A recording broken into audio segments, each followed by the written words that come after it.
My son pushed me off the boat in the middle of the Pacific Ocean, 15 miles from shore, then coldly said, "Say hello to the sharks." He turned his back and left, abandoning me to sink in the endless water. He thought the ocean would erase all traces, but I didn't disappear like he planned. When he came home, I was already sitting there in the shadows.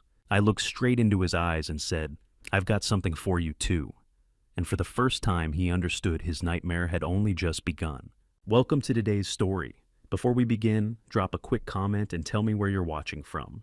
And if this is your first time here, hit that subscribe button so you don't miss what comes next. Please note that certain details have been adjusted for storytelling purposes. Any names or settings are coincidental, but the message at the heart of this stays with you.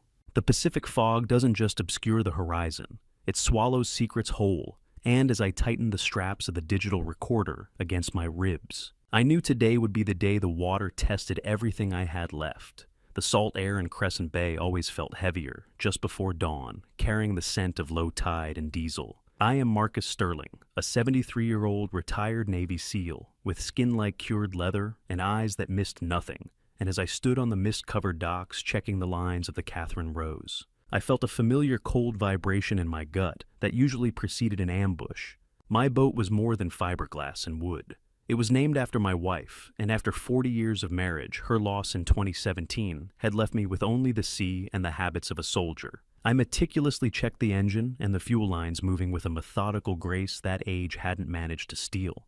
My routine was my armor. I adjusted my waterproof GPS watch, ensuring the signal was locked, and felt the weight of the professional-grade audio recorder concealed beneath my shirt. Most men my age would be thinking about the weight of their tackle box. But 30 years as a Master Chief had taught me never to enter a gray zone without a way to record the truth. I knew my son was hiding something, and the ocean has a way of forcing a man's hand. You might think 73 is too old to be dangerous. You'd be wrong. In the teams, we learned that the oldest dog in the pack is the one who knows exactly where to bite. Age hasn't slowed my mind. It has only removed the clutter of mercy for those who don't deserve it. I watched the clock on the dashboard. It was 6 a.m. Derek Sterling, 42, stepped onto the pier wearing a designer polo that cost more than a month's rent, his smile tight and never quite reaching his restless eyes.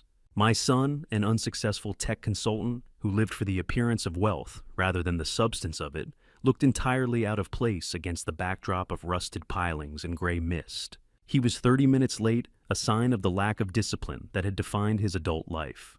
He carried a tackle box like it was an alien artifact, avoiding my gaze as he stepped onto the deck. The physical contrast between us was a source of quiet mourning for me. I was a man of bone and grit, while he was a man of soft fabrics and desperate debt. He offered a practiced greeting that felt like a sales pitch, his hands trembling slightly as he reached for a beer from the cooler, a beer he shouldn't be drinking at this hour. I noted the frantic energy in his movements. Derek doesn't like the water, yet he had insisted on this deep-sea trip for weeks, calling it a healing retreat. I knew better. Desperation has a smell. It's metallic like old blood and cheap cologne. And Derek was reeking of it. Every time he adjusted those expensive sunglasses, I saw his reflection in the glass, a man looking for a way out of a hole he had dug with his own greed. We cast off at 6:15 a.m., the Catherine Rose clearing the harbor breakwater with a steady, confident hum. I steered with practiced ease, my hands steady on the wheel, while Derek fumbled with his drink. I watched the lighthouse of Crescent Bay disappear into the thick bank of fog, feeling a cold weight in my chest that had nothing to do with the morning air. I could sense him behind me watching my back. It wasn't the gaze of a son looking at his father. It was the predatory hunger of a man looking at an obstacle. Why do we always want to believe the best of our own flesh and blood, even when the truth is screaming in our faces? I had raised him, bailed him out of his failures, and yet I knew that the blood in his veins had curdled into something I didn't recognize. The shore was gone now, replaced by a world of endless gray and blue.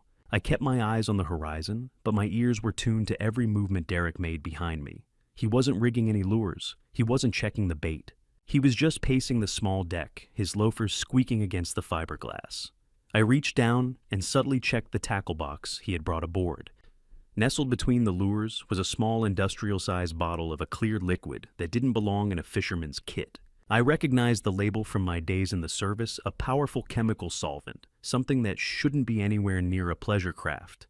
I didn't say a word. I just kept my hand on the throttle, pushing us further out toward the deep shelf where the water drops into an indigo abyss. I had been treading carefully around Derek for months, sensing the shift in his behavior, but seeing that bottle confirmed my worst fears. My son wasn't here to fish. He was here to conduct a transaction, and I was the currency. I thought of Catherine and the home we had built, the acres of pine and history that Derek was so eager to liquidate. As the shore vanished completely, I realized Derek wasn't looking for fish. He was looking for a place where no one could hear a man scream. I increased the speed the engines roared, drowning out the silence between us as we headed for the 15-mile mark. The water was flatter than a mirror, indifferent to the betrayal brewing on the deck of my wife's namesake. I was 73 years old, and I was about to find out if the ocean had one more lesson to teach me, or if my son was about to learn exactly what a retired Master Chief is capable of when his legacy is at stake. The engine's hum changed as we hit the deep shelf, a low predatory vibration that seemed to vibrate right through my boots and into my marrow, signaling we were officially beyond the reach of any casual rescue. The shoreline was no longer a distant line of hope. It had surrendered to the curve of the earth, leaving only the vast and different expanse of the Pacific. I watched the water transition from a friendly sun-dappled turquoise to a deep bruised indigo that looked thick enough to swallow the sun.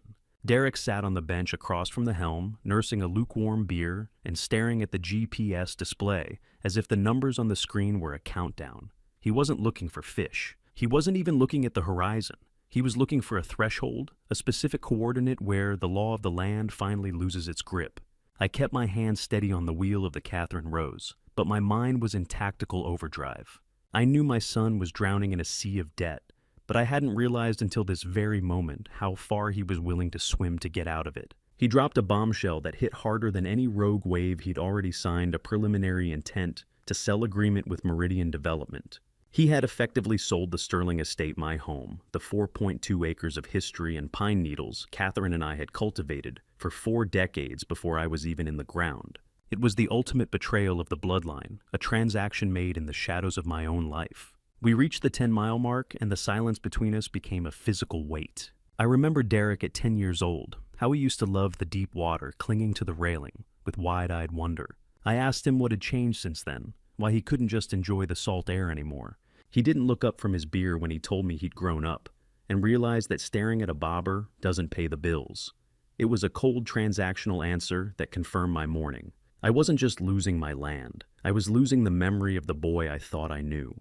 The ocean at 15 miles isn't a playground. It's a blue desert that doesn't care if you're thirsty or if your heart is breaking. It is a place of absolute clarity where only the strong or the desperate survive. And as I looked at my son, I saw a man who had become both and neither. He was desperate enough to be dangerous, but too weak to be honorable. As we hit the 12-mile mark, Derek finally dropped the facade. He stood up, his movements jerky and uncoordinated, and pulled a damp folder of documents from his designer bag. He slammed them onto the navigation table, the metallic smell of the Meridian documents ink cutting through the salt air. He told me they had upped the offer to $3.8 million. He called it life-changing money. He asked me why I was clinging to a pile of old wood and pine needles when we could be living like kings. I looked at him, feeling the scorching heat of the midday sun on my neck, and told him that those pine needles were planted by his mother's hands. I told him that some things don't have a market value because they are the only things that give value to a life. He didn't want to hear about Catherine. He didn't want to hear about legacy. He wanted a signature. Have you ever looked at someone you raised and realized you were staring at a total stranger? It's a special kind of death. It's a hollow, echoing grief that starts in the center of your chest and radiates outward until your very bones feel like they're made of ash. By the time the GPS ticked over to 15 miles, the heat was oppressive, a physical weight on my shoulders that made the air feel thin. This was the threshold. I had chosen, the limit of most shore-based radio signals. The world felt silent, reduced to the rhythmic slap of indigo water against the hull and the low thrum of the engine. Derek's desperation finally turned into a shrill, ugly anger. He mocked my military pride, calling my service a relic of a dead world, and the Sterling estate a shackle that was dragging the whole family into the dirt. He screamed that I was being selfish, choosing a ghost over my living son. I stood my ground, my voice calm, but as sharp as a combat knife, telling him that I was choosing honor over greed. I was choosing the woman I loved over the man he had become. The bitter, dry taste of adrenaline was thick in my mouth, a familiar sensation that told me the talking was over. Heat, indigo water, a son's scream. The world was narrowing down to a single violent point. I saw the boat's wake cutting through the bruised water, like a scar, a trail of white foam, leading back to a life that was already ending. I reached for my water bottle, but as I did, I caught a scent that stopped me cold. It didn't smell like beer. It was a chemical medicinal odor, faintly metallic and dangerously familiar. I glanced at the bottle Derek was drinking from, and realized it smelled exactly like the solvent I'd found in his tackle box earlier. He wasn't just drinking to take the edge off. He was intoxicating himself, chemically tempering his nerves to find the courage for what came next. He was a coward trying to manufacture the heart of a killer. The engine's pitch dropped as I throttled down, the sudden quiet making the air even heavier. I watched Derek's hands. They were shaking, but his eyes were fixed on the iron gaff in the rack beside him. He looked like he was about to jump out of his own skin, his knuckles white as he gripped the railing. Derek leaned over the side, but he wasn't looking at the water. He was looking at the heavy iron gaff in the rack, and his hand was shaking with a desperate, murderous intent. There is a specific kind of silence that precedes a storm, a heavy, airless vacuum where the only sound is the frantic pounding of a liar's heart and the slow, steady breathing of a man who has seen too much war. I stood at the helm of the Catherine Rose, watching the 15-mile marker tick over on the GPS. Derek was still staring at the iron gaff, his hand hovering over the metal hook, with a trembling indecision that made my skin crawl.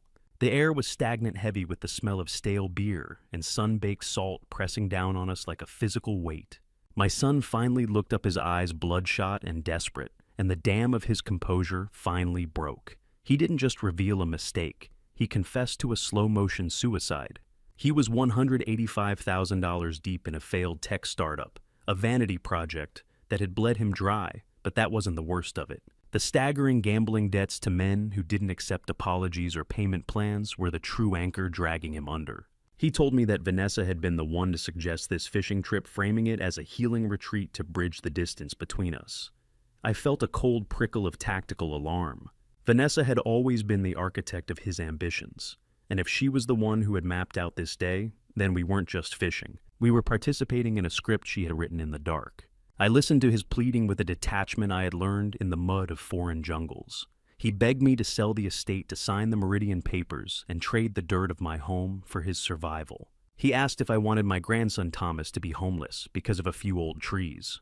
I looked at him and saw the same patterns I'd seen in 100 chronic addicts over the years. Men who would burn their own houses down, just for the warmth of the fire. I told him I had bailed him out twice before thinking I was buying him a future, but I realize now I was just funding his funeral. Is it possible to hear the exact moment a bond of blood snaps? Or is it a silent fracture deep beneath the surface? Until the whole structure collapses, I could feel the microscopic tears in our relationship finally giving way. Derek wasn't my son in that moment. He was a liability in the field, a compromised asset that was threatening the mission of my life. I stood firm, describing the spiritual weight of the property he was so eager to liquidate. I spoke of the pine grove Catherine had planted with her own hands, of the sanctuary that land represented for our family. Derek didn't just disagree, he sneered. He called the Sterling estate a corpse shrine, a morbid monument to a dead woman that was strangling the living. The resentment in his voice was a jagged thing honed by years of feeling second best to a ghost. He accused me of loving Catherine more than I loved him. He was a drowning man, but he wasn't reaching for a hand. He was trying to use my head as a stepping stone to keep his own chin above the rising tide of his debt. I watched a bead of sweat track down his motionless face, the humidity of the afternoon making every breath feel like a struggle. The low vibrating growl of the idling boat engine seemed to mock the chaos of his emotions. He was waiting for me to break to offer him the salvation of my signature, but he didn't understand the man he was dealing with. I don't break, I endure. We were 15 miles out, precisely where I wanted to be. The sun glinted off the gaff's metal hook with a blinding intensity that made me squint. I looked Derek in the eye, my voice as flat and unyielding as the horizon. I told him that the house wasn't just wood and soil, it was 40 years of honor. I told him his mother's soul was in that ground, and as long as I was alive, that house would stand. Not 1 acre would be sold, not 1 tree would be felled. The air on the boat seemed to freeze in the wake of my decree. Derek's hands, which had been shaking with a palsy of fear and chemical influence, suddenly went still. The shrill, ugly anger died out of his eyes, replaced by a terrifying, hollow calm. It was the cold clarity of a man who had found a loophole in a dead-end sentence, a man who had just realized that the only thing standing between him and $3 million was my heartbeat. Mark my words, the most dangerous person in the world isn't the one with a gun. It's the one who has convinced themselves that their cruelty is actually a form of survival. I sensed the shift in the atmosphere instantly. My training doesn't fail me even after all these years. I watched his fingers flex, no longer trembling, but finding their grip. The gaff was still in the rack, but Derek was no longer looking at it with hesitation. He was calculating the distance between us, the angle of the deck, and the speed of the current. The man who had been whining about debt moments ago had vanished, replaced by something much simpler and much more lethal. A predator. He was looking at me, but he wasn't seeing his father. He was seeing a side of beef, an obstacle to be cleared, a transaction to be finalized. I felt the adrenaline sharpen my vision, making the world high definition. I knew what was coming. I had spent my life preparing for ambushes in the dark, but I never thought the enemy would be wearing my own name. The look Derek gave me wasn't one of anger anymore. It was the look a butcher gives a side of beef, calculating, cold, and entirely finished with the living part of the transaction. Violence is rarely like the movies. It doesn't wait for a dramatic swell in music or a clever one-liner. It just happens in the space between a heartbeat and a breath. I stood there on the deck of the Catherine Rose, watching the man I had raised look at me with the clinical detachment of a butcher. My skin prickled with a warning I had felt in dozen combat zones, that static charge in the air before a terminal strike. I shifted my weight, intending to reach for a water bottle to buy a second of observation, but Derek didn't wait. He lunged. It wasn't a clumsy stumble. It was a desperate, full-bodied shove, fueled by years of resentment and the looming shadow of his debts. He caught me mid-turn, his younger, heavier frame colliding with my 73-year-old shoulders with the force of a sledgehammer. I felt the rough, sun-beaten fiberglass of the gunnel scrape across my ribs, a sharp bite of pain that was quickly eclipsed by the terrifying sensation of gravity vanishing. The deck tilted away from my boots, replaced by the white-hot glare of the midday sun, and then a plummeting descent into the dark indigo deep. The world flipped, blue sky trading places with foam-flecked water, and then came the impact. The Pacific didn't greet me, it assaulted me. The water was a bone-chilling shock, a liquid vice that slammed the air from my lungs the moment I broke the surface. I went deep, the bubbles roaring in my ears like 1,000 angry voices before my instincts took over. I kicked, fighting the drag of my clothes, my heart hammering a frantic rhythm against my ribs. As I broke the surface, gasping and sputtering, I reached out for the boat, expecting to see a hand, a life ring, or even a panicked face. Instead, I saw Derek standing at the railing, looking down at me with an expression so terrifyingly blank it made the freezing water feel warm by comparison. I realized then that the trap hadn't just been set today. He had disabled the emergency ladder and the swim platform release before we even left the harbor. He had turned my own sanctuary into a floating coffin. I clawed at the slick hole, my fingers finding no purchase on the polished gel coat. "I'm sorry, Dad," Derek said, his voice carrying over the slap of the waves with a chilling hollow resonance, "but you're just in the way. Impact, cold, darkness. The ocean doesn't welcome you, it accepts you like a grave." I watched him turn away from the rail, his movements calm and methodical, as if he were simply finishing a day's work at the office. I treaded water, my joints already beginning to stiffen from the thermal shock. The salt water burned my eyes and stung the back of my throat, a bitter, oily taste of diesel exhaust lingering on my tongue. I watched Derek walk back to the helm, his posture straight, no longer the trembling wreck who had boarded the boat in the harbor. He looked out at the horizon, ignoring my frantic splashes. Then he paused. He looked back over his shoulder one last time, his eyes meeting mine, for a final silent verdict. "Say hello to the sharks, Dad," he called out. It wasn't a scream, it was a promise. He turned the key, and the twin engines of the Catherine Rose roared to life. The sound was a physical vibration that traveled through the water and deep into my chest, a mechanical growl that signaled the end of my life as Marcus Sterling. How do you reconcile the man who taught you to ride a bike with the monster currently watching you drown? There is no logic for it, no tactical map that can navigate the betrayal of a son. I watched the stern of the boat lift as he throttled up the propellers, churning the water into a boiling white froth that threatened to pull me under their blades. The boat carved a wide, arrogant arc away from me, the hull slicing through the swells with a predatory efficiency. I screamed his name, my voice a jagged ruin that tore at my throat, but the roar of the engine swallowed my pleas. Within seconds, the gap between us widened.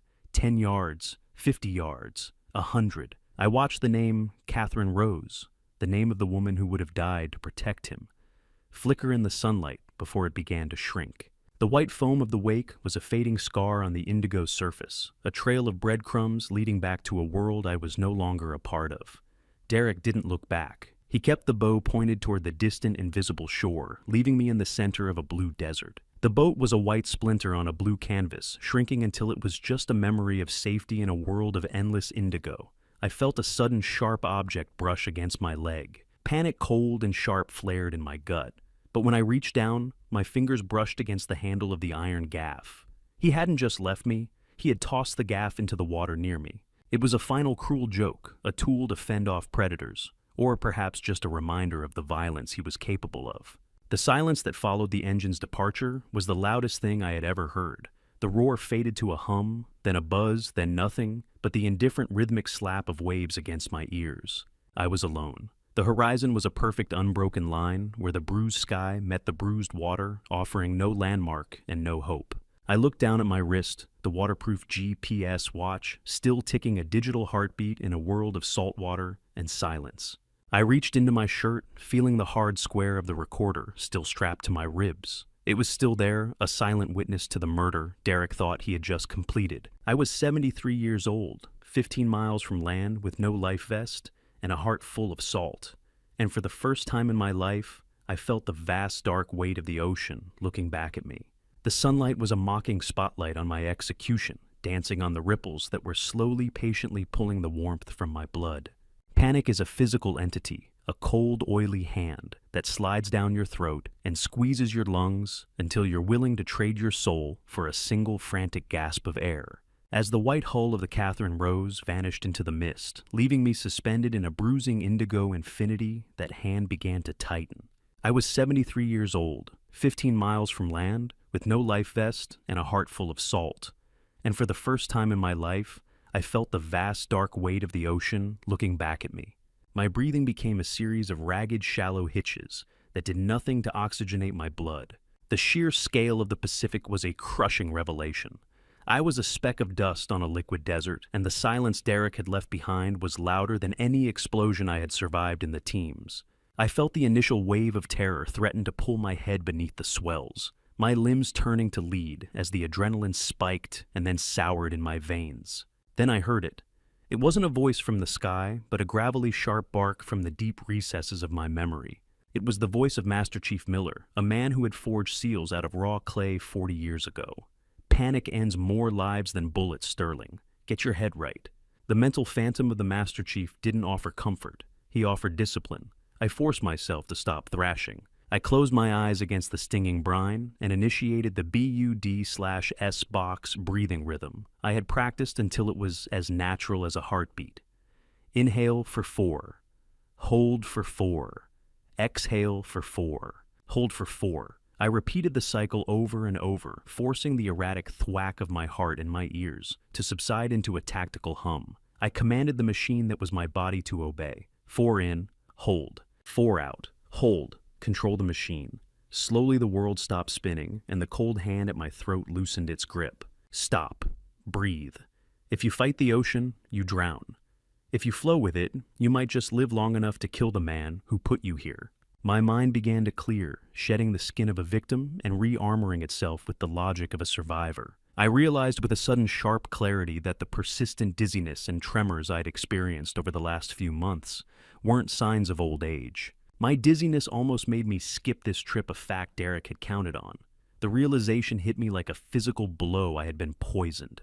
The health decline Derek had been lamenting to the neighbors was a manufactured script designed to make me too weak to fight back when the time came for the shove. The betrayal was deeper than the water beneath me, a long-term liquidation of my life. But Derek had made one fatal mistake. He thought the poison had finished the job before I hit the water. He didn't know that my resolve was a substance the human body doesn't digest. I began a methodical, tactical assessment. I reached down and checked my wrist. The sunlight reflected off the face of my waterproof GPS watch. The digital display was still active, a glowing, mocking reminder of exactly how far I was from the safety of the harbor. 15 miles? 1 minute at a time, I whispered to the empty air. I reached inside my soaked shirt, my fingers fumbling with the straps of the chest harness. The professional audio recorder was still there, secured tightly against my ribs. I felt the seal tracing the edges of the waterproof housing. It was intact. The realization sent a spark of cold fire through my gut. You're still recording, aren't you? Tell the truth for me. If I died here, I was just a body. If I lived, I was carrying the documented evidence of a murder attempt. I was no longer just treading water. I was a courier of the truth. Have you ever felt 2,000 feet of nothingness beneath your toes? It's a weightless horror that makes the sun feel like a spotlight on your execution. The realization of the depth was a constant nagging pressure. Every time my feet brushed against nothing, the primal part of my brain screamed about the abyss. I looked at the horizon, calculating the angle of the sun. The North Pacific Current was moving, and I was moving with it. I was a veteran of the water, and I knew the math of survival. My clothes, however, were becoming an anchor. The denim of my jeans was heavy with salt water pulling at my hips, while my work boots felt like twin blocks of lead tied to my ankles. Weight is death. Travel light or don't travel at all. I knew I had to shed the weight if I wanted to see the next hour. I tried the old military trick, first attempting to blow air into the legs of my jeans to create a makeshift flotation device. I fumbled with the denim, but the fabric was too saturated, the seams leaking air as fast as I could trap it. It was a humbling failure of theory against the reality of a cold ocean. I made the hard choice. I reached down my fingers, numbing in the heavy chill, and unlaced my boots. I watched them flutter downward, turning over and over like blue and brown ghosts as they disappeared into the 2,000-foot abyss. My boots didn't just sink, they retreated. They were smart enough to leave a fight they knew they couldn't win. As I prepared to remove my jeans, I carefully adjusted the chest harness beneath my soaked shirt. I threaded the straps back through my arms, ensuring the recorder stayed secure against my ribs. The waterproof seal was intact. Weight is death, but this weight was my witness. Next came the jeans, a frantic struggle of treading water while kicking out of the heavy denim. I let them go, watching them vanish into the indigo dark. Goodbye, Catherine. I'm not coming to join you just yet. I was vulnerable now, reduced to my shirt and underwear, but I was lighter. I was a leaner machine. Lighter now, I turned in a slow circle, searching for any sign of hope, but all I found was the first dark triangular dorsal fin cutting through the silver ripples 100 yards away. It moved with a terrifying, effortless grace, slicing the water in a steady arc that was tightening around my position. The sight of it didn't trigger a new wave of panic. Instead, it triggered a lethal pragmatism. The ocean had decided to raise the stakes, and the hunter was finally here to see what was left of the man on the surface. A shark doesn't see a decorated veteran or a grieving father. It sees a calorie count struggling in the medium it calls home. And I had exactly 3 seconds to decide if I was going to be a meal or a survivor. The triangular dorsal fin was a dark, jagged blade cutting through the silver ripples just 100 yards away. My heart, already strained by the cold, and the shock of betrayal hammered against my ribs like a trapped bird. I didn't thrash. I didn't scream. In the teams, we were taught that the ocean is a mirror. It reflects exactly the amount of panic you bring to it. I forced my limbs into a state of rigid, suspended animation, treading water with the smallest, most efficient movements possible. I kept my eyes locked on that moving point, rotating my body slowly to ensure it never left my field of vision. It was a blue shark, I realized, noting the slender profile and the indigo hue of its back as it banked. It was curious, not yet committed to a kill, likely drawn in by the same scent that had alerted me earlier. I realized then that the shark wasn't circling me by accident. It was attracted to the fishing gaff Derek had tossed overboard, which was trailing a faint, oily scent of old fish blood from the morning's bait. My son hadn't just left me to drown, he'd left a dinner bell ringing right next to my head.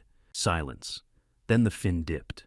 The Pacific became a mirror again, but I knew the monster was still down there, watching my toes dance in the dark. I waited, counting the heartbeats in the silence of the deep. 1 minute passed, then 2. The predator had found the gaff, or perhaps it had simply decided I wasn't worth the effort of a strike. Whatever the reason, the immediate shadow beneath me dissipated back into the lightless depths of the shelf. I exhaled a long, shuddering breath that tasted of salt and adrenaline. I couldn't stay here. Staying meant waiting for the cold to shut down my organs, or for the next shadow to be less indecisive. "Not today, you beautiful bastard," I whispered to the empty air. Keep moving, eye contact, no splashing, don't be prey. I needed a heading, I needed a mission. Without a target, a man in the water is just flotsam waiting for the tide to decide his fate. I licked my finger and held it high above the swells, a trick as old as sailing itself. The evaporating moisture cooled the skin on the windward side, confirming a faint but steady southeast breeze. I looked at the sun, observing its slight descent toward the west. The math was simple but brutal. Shore was 15 miles of impossible effort against a receding tide, but the main shipping lane, the liquid highway for container ships heading to Seattle, was roughly 5 miles to the northwest. If I could reach that corridor, I had a chance. The ocean is just another map. I told myself, my voice raspy and dry. I just need to read the lines. Currents moving northwest. The lane is there. It has to be. I wasn't just a man anymore. I was a navigator. You learn 2 things in BUD/S, how to suffer and how to navigate. In the middle of the ocean, one without the other is just a slow way to drown. I established my survival rhythm, a pace born of decades of endurance training. 15 minutes of slow, efficient breaststroke, keeping my head low and my movement smooth to conserve every ounce of metabolic heat, followed by 5 minutes of floating on my back to rest my shoulders. I focused on the form, the repetitive splashing sound of the breaststroke becoming a hypnotic mantra. Stroke, glide, breathe, for Catherine. I turned the physical agony of my aging joints into a fuel, a rhythmic tribute to the woman, whose name was currently being piloted back to shore by a murderer. Thirst began to set in a dry sandpaper feeling at the back of his throat that made every swallow a chore. Thirst is a slow-burning fire. It doesn't roar. It just quietly chars your vocal cords until your own name sounds like a stranger's cough. I ignored the flame. I had a waypoint to hit. As the second hour began, I checked my wrist again. The glare of the sun dancing on the waves made the digital face hard to read, but I focused until the numbers snapped into clarity. It was then that I remembered the true value of the tool I was wearing. This wasn't just a clock. During my routine patrols months ago, I had preset a waypoint for the deep water shipping lane buoy, a habit of a man who liked to know exactly where the safety zones were.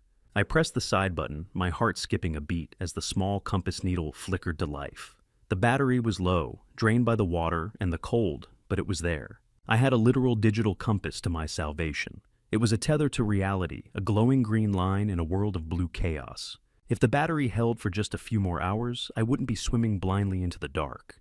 The rhythm was working, the pain was manageable, but the physical toll was undeniable. My skin was pruned and pale, the salt beginning to itch and burn in the creases of my joints.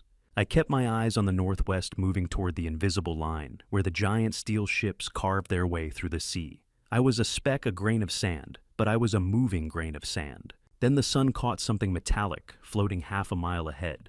Something that didn't belong in the deep blue. It was a flash of silver, sharp and unnatural against the rolling swells. It wasn't the fin of a shark or the white cap of a wave. It was solid, catching the light, with a rhythmic pulse that matched the movement of the water. I squinted, my salt-burned eyes struggling to resolve the shape. It was too small for a boat, too large for a piece of trash. I shifted my heading, my tired muscles screaming at the change in direction, and began the long crawl toward the glint. The mind is a treacherous ally when the body is dying.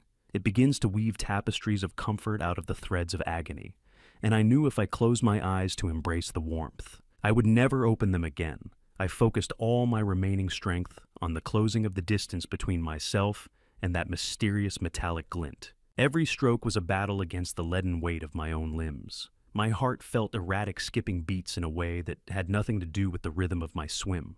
I realized then that the dizziness I'd felt earlier wasn't just the initial poisoning from Derek's hand.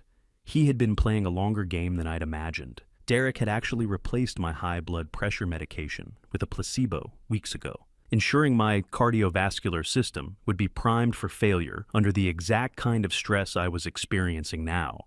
He didn't just want me to drown.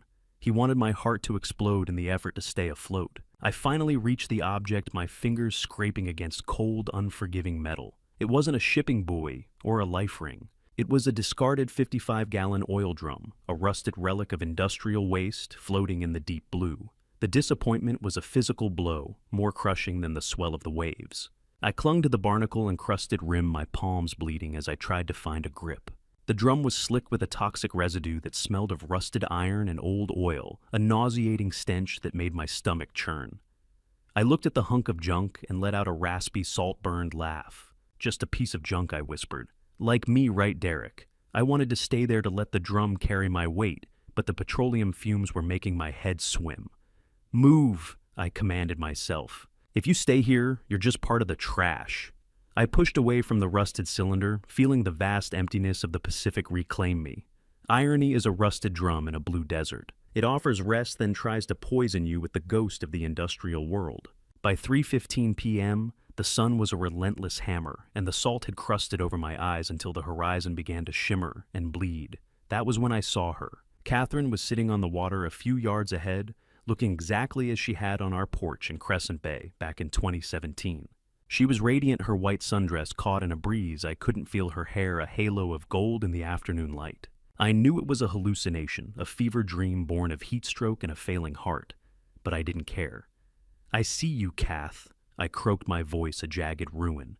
I'm coming home. She didn't speak, but she smiled that quiet, knowing smile and gestured toward the northwest. She became my pacer, a shimmering ghost that moved with an effortless grace just beyond my reach. I matched my strokes to the imagined rhythm of her breath, using the vision to block out the screaming protests of my muscles. Why is it that, when we are closest to the end, we finally see the things that truly mattered? Is the soul just waiting for the body to get out of the way? I followed her, a dying man chasing a memory through an indigo wasteland. The comfort of the dreaming was shattered by a scream of pure electric agony that was entirely my own. A man-o'-war jellyfish.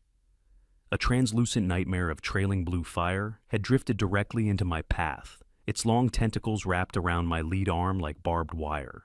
The sting was 1,000 white-hot needles injecting neurotoxins into my bloodstream. My arm became a pillar of fire, the muscles seizing with a violence that pulled me under. I swallowed a mouthful of bitter salt water, the suffocating taste of the ocean filling my lungs as I sank into the dark.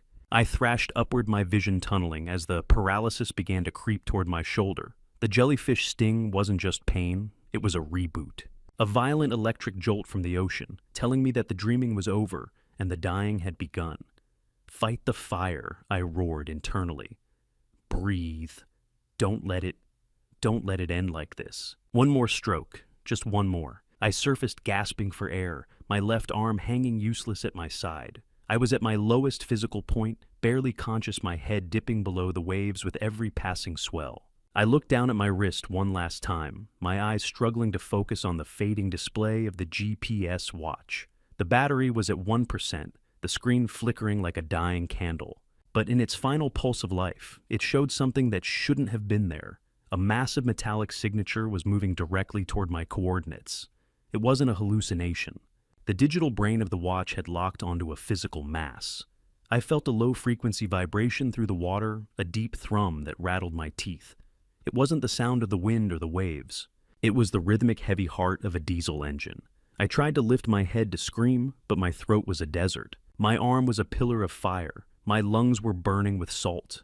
And as my head dipped below the surface for the third time, I heard a sound that didn't belong to the wind or the waves, the deep, rhythmic thrum of a diesel heart. The sound grew louder, a mechanical roar that promised a world of steel and safety. I was sinking, the indigo water closing over my face, but that sound anchored me to the living. I was a Navy SEAL Master Chief, and I had spent my life hunting the things that went bump in the night. Now something was hunting me, and for the first time in this long blue nightmare, I prayed it was human. The vibration was a physical pressure, now a promise of salvation, or a swift end under a massive bow. I reached up with my good arm, a final desperate clawing at the sky before the darkness finally took me. The hull of the Sea Wanderer loomed over me like a rusted iron cliff, its massive shadow promising either a swift crushing death or the miracle I had stopped praying for 3 hours ago. The deep rhythmic thrum of the diesel heart was no longer a vibration in the water. It was a physical assault on my senses, a roar that signaled the end of my long indigo nightmare. My vision was a salt-caked haze tunneling into a pinprick of light, but I forced my good arm into the air. I waved it in a frantic rhythmic arc, fighting the creeping paralysis of the jellyfish sting that had turned my left side into a useless weight. I tried to scream to give voice to the desperation clawing at my throat, but only a dry, rattling croak escaped my parched lips. "Don't look away," I pleaded silently, my lungs burning with every shallow hitch of breath. Please don't look away. I saw the towering bow of the trawler, cutting through the swells, a wall of steel that seemed indifferent to the speck of humanity bobbing in its path. Just as I felt my legs finally give out, the pitch of the engine shifted. The roar deep in the bow began to swing, and I knew with a shock of adrenaline that cut through the exhaustion that they had seen me. The rope hit the water. It wasn't just hemp and nylon. It was a tether back to the world of the living. An orange life preserver splashed down just inches from my face, bobbing on the restless surface like a beacon. I lunged for it, my fingers clawing at the rough surface with the primal strength of a dying man. Above me, silhouetted against the dying afternoon sun, a figure appeared at the railing. Captain Ray, a weathered seaman, with a beard like steel wool, and eyes that had seen 1,000 storms, stood at the helm of the Sea Wanderer with a calm, commanding presence. He didn't waste words. "I gotcha, old-timer. Hang on!" he barked, his voice carrying over the engine's growl. I felt the rope go taut as Ray and his deckhand began to haul me toward the rusted hull. My body was a dead weight, salt-scoured and shivering, but I didn't let go. As I reached the side, strong, calloused hands reached down, grabbing me under the armpits and dragging me over the gunwale.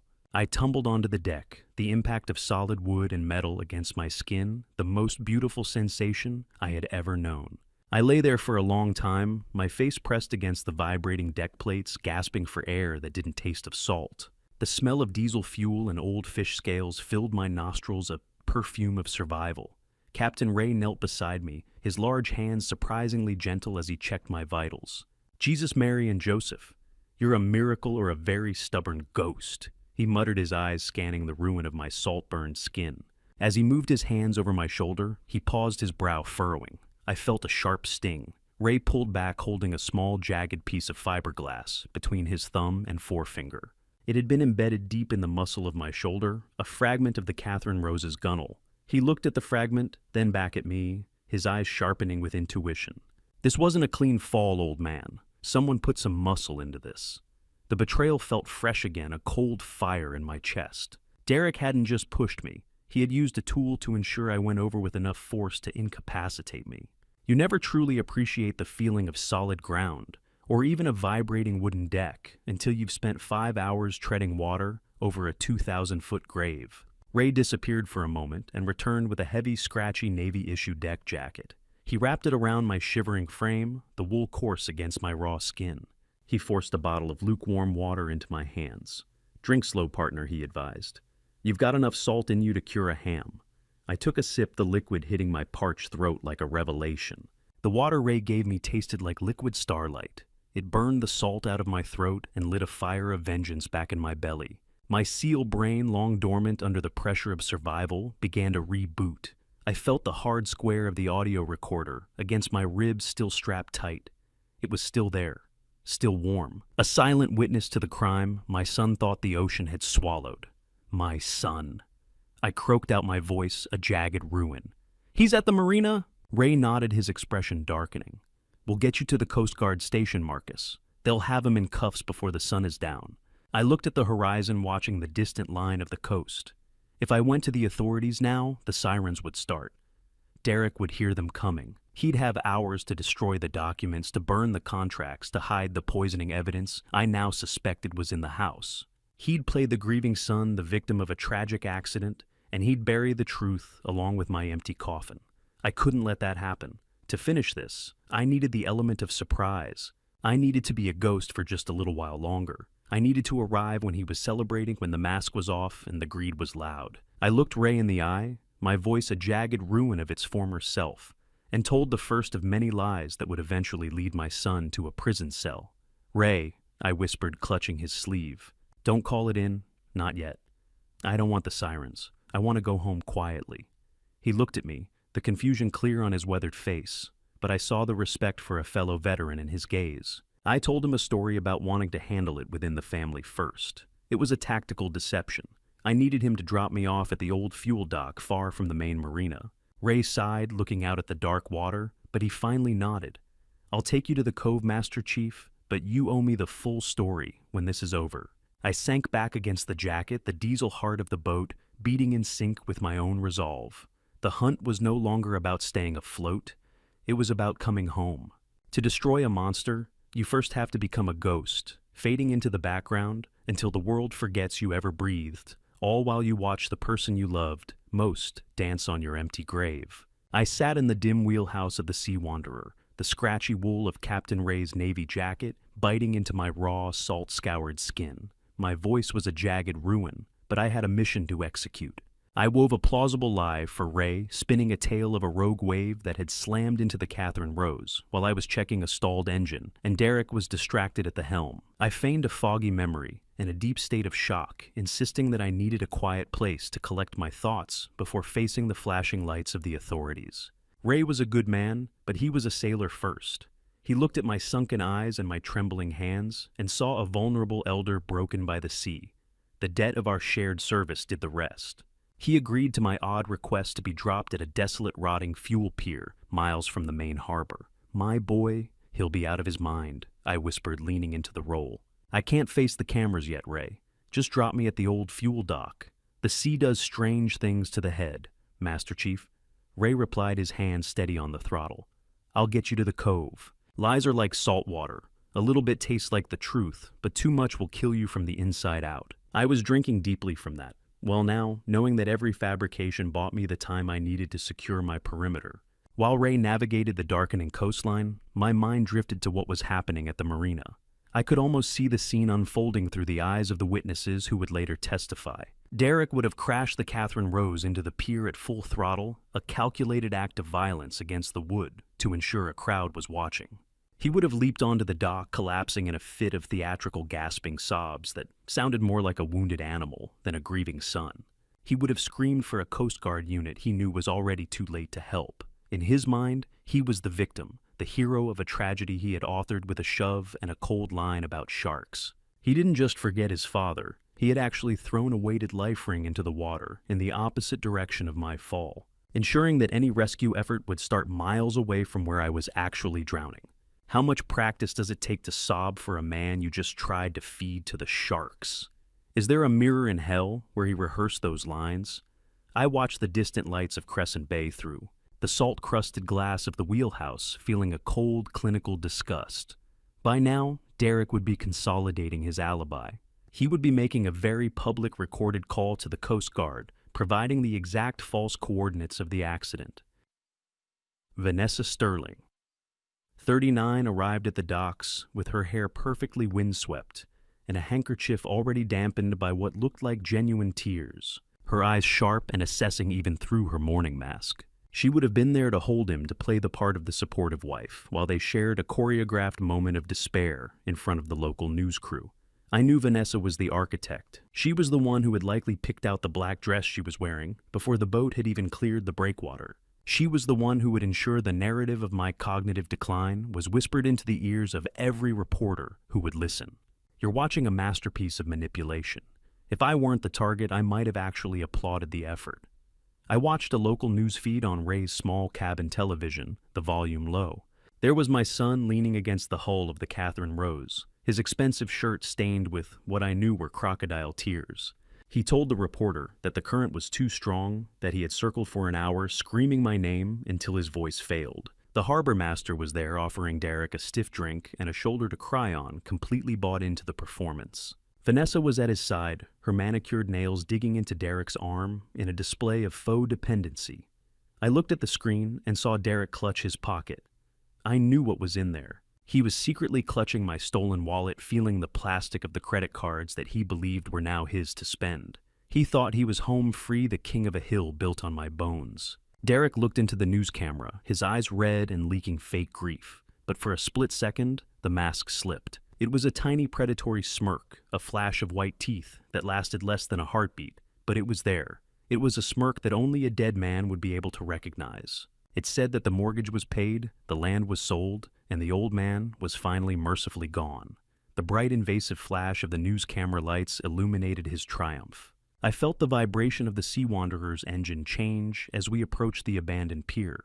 The smell of burnt diesel from Derek's erratic docking was a world away now, replaced by the scent of rotting wood and low-tide mud. I stood up, the navy jacket heavy on my shoulders, and prepared to step into the dark. I was officially a ghost, and the haunting was about to begin. Derek thought he had just closed the book on my life, but he didn't realize he had just handed me the pen to write his ending. Stepping onto the rotting wood of the abandoned pier was like stepping back into the land of the living as a man who no longer officially existed, my wet feet leaving temporary footprints that the evening fog would soon erase. The Sea Wanderer's engines were a low fading thrum in the distance as Captain Ray turned back toward the deep, leaving me in the silence of the marshlands. The smell of rotting wood and low-tide mud was pungent, a thick organic stench that felt grounded compared to the endless sterile salt of the open Pacific. I bid a quiet farewell to Ray, refusing his offer of a ride to the nearest hospital. He looked at me with a sailor's understanding, seeing the set of my jaw, and knowing I wasn't a man who took charity easily. I stood there for a moment, adjusting the oversized navy jacket and gray sweatpants he had given me, feeling the grit of salt still on my skin under the heavy fabric. I wasn't just hiding. I was preparing for a tactical re-entry into a world that had already written my obituary.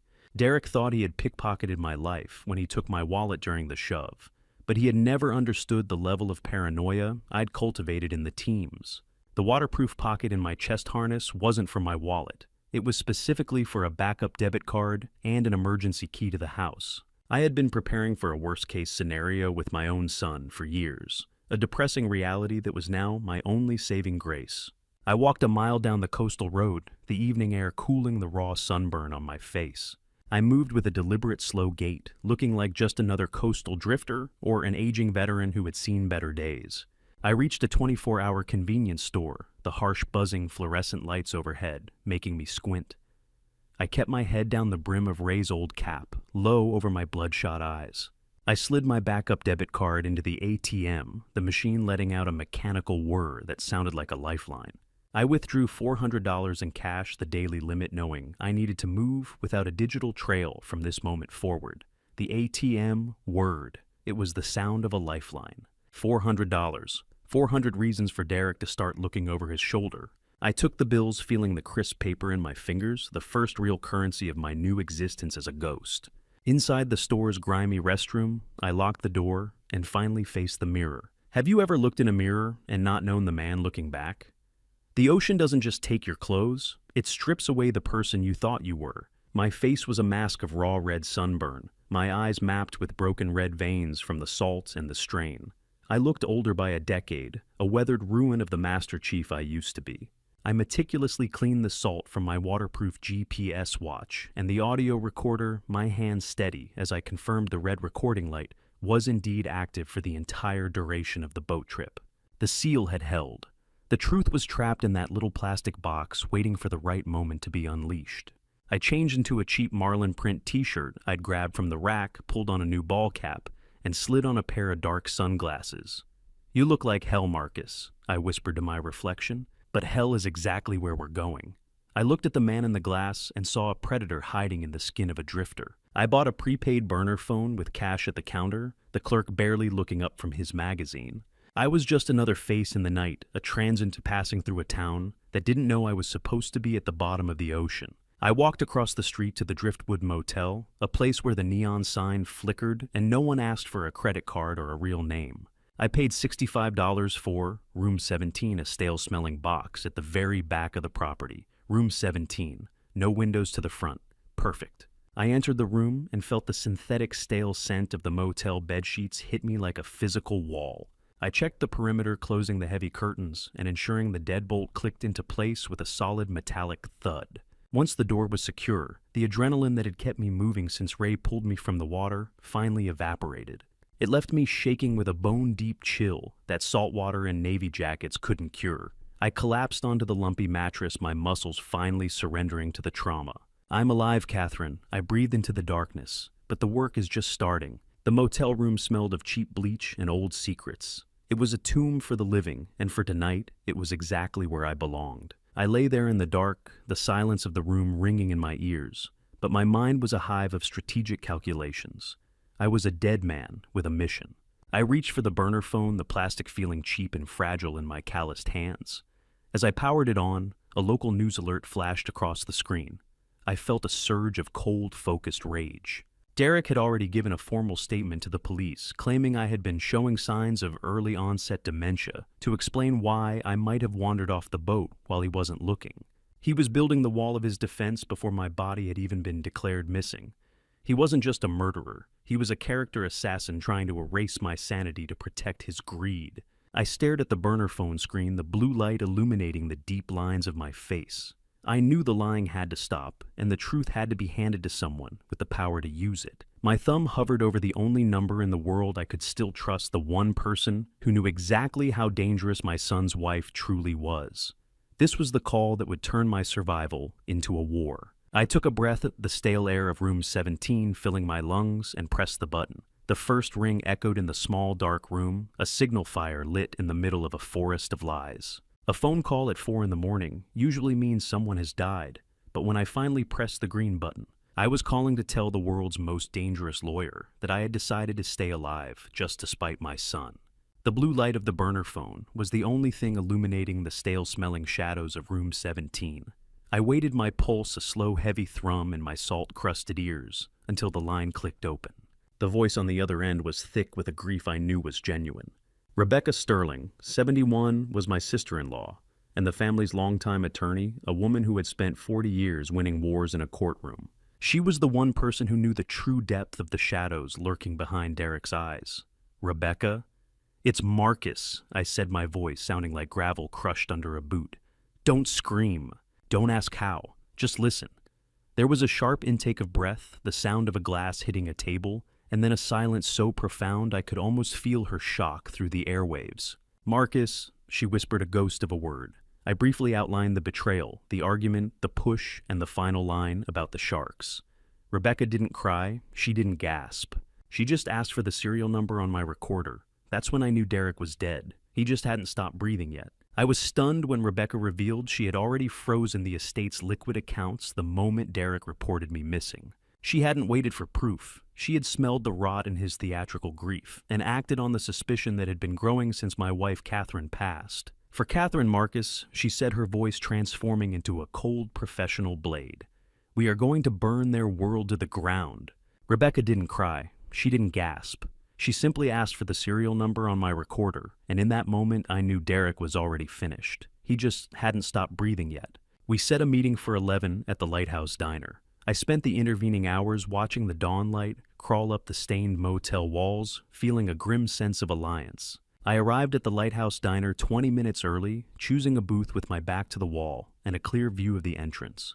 The air was thick with the smell of burnt coffee and maple syrup, a domesticity that felt alien after the freezing indigo of the Pacific. I kept my dark sunglasses on my marlin print t-shirt, making me look like just another coastal drifter. When Rebecca Sterling walked into the Lighthouse Diner with her sharp stride, her dark suit looked like armor against the casual seaside decor. She scanned the room with the sharp eyes of a litigator, her gaze cutting through the tourists until she locked onto me. She froze for a heartbeat, her knuckles turning white as she gripped her briefcase before sliding into the booth. "You look like you've been to hell, Marcus," she said, her eyes tracing the raw, burned lines of my face. "I have," I replied, but I brought back the receipts. I placed the evidence on the table. The salt-stained GPS watch and the chest harness recorder sat between the sugar shaker and the ketchup bottle, a map and a soundtrack of a murder attempt. Have you ever seen the exact moment a high-powered attorney smells blood?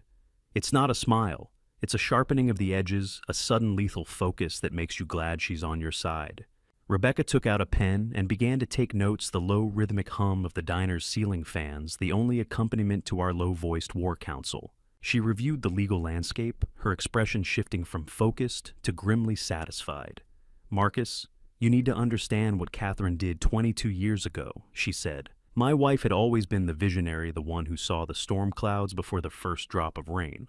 Catherine had insisted on a secret legal landmine in our trust, an in terrorem or no contest clause, specifically modified to protect the trustee from any form of physical or emotional harm.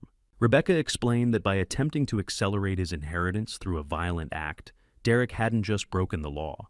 He had automatically triggered a permanent, irrevocable disinheritance. Legally, the moment he pushed me into the water, he became a pauper. He thinks he's fighting for a $4 million fortune, but the trust already considers him a stranger.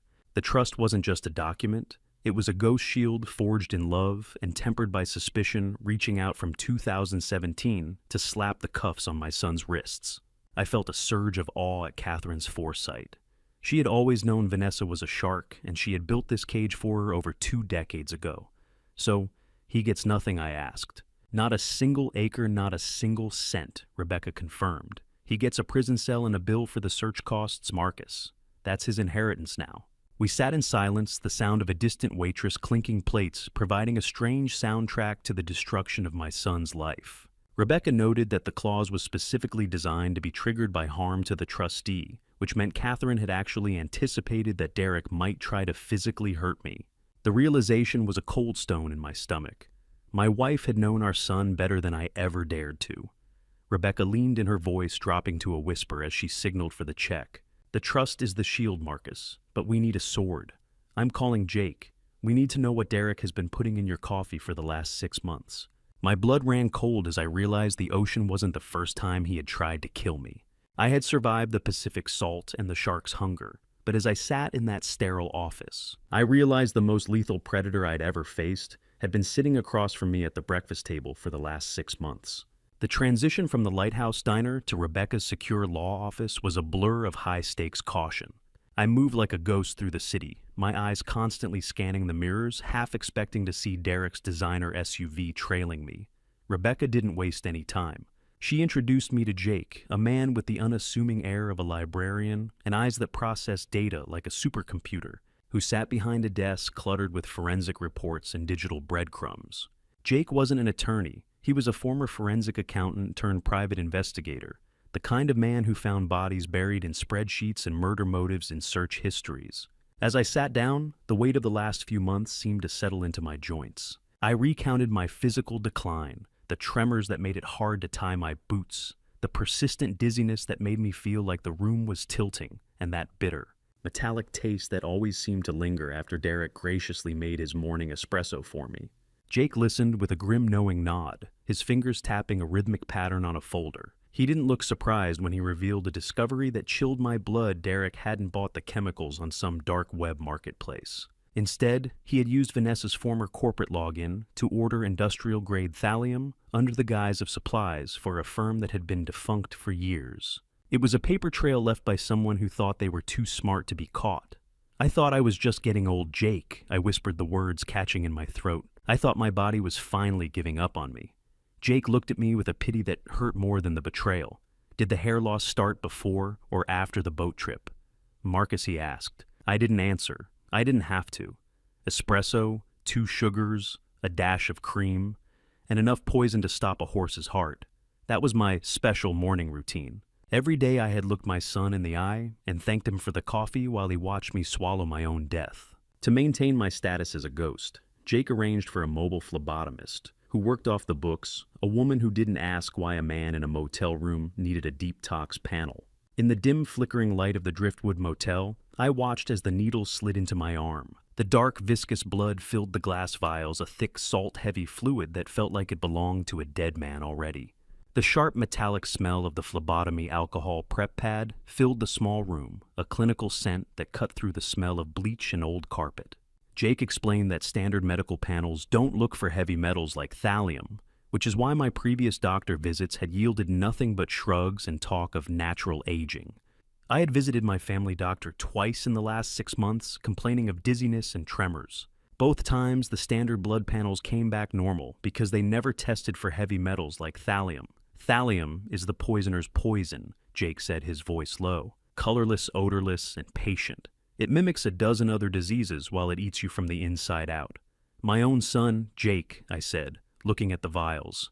He watched me drink it every single morning. He watched the tremors get worse, and he just smiled and poured another cup.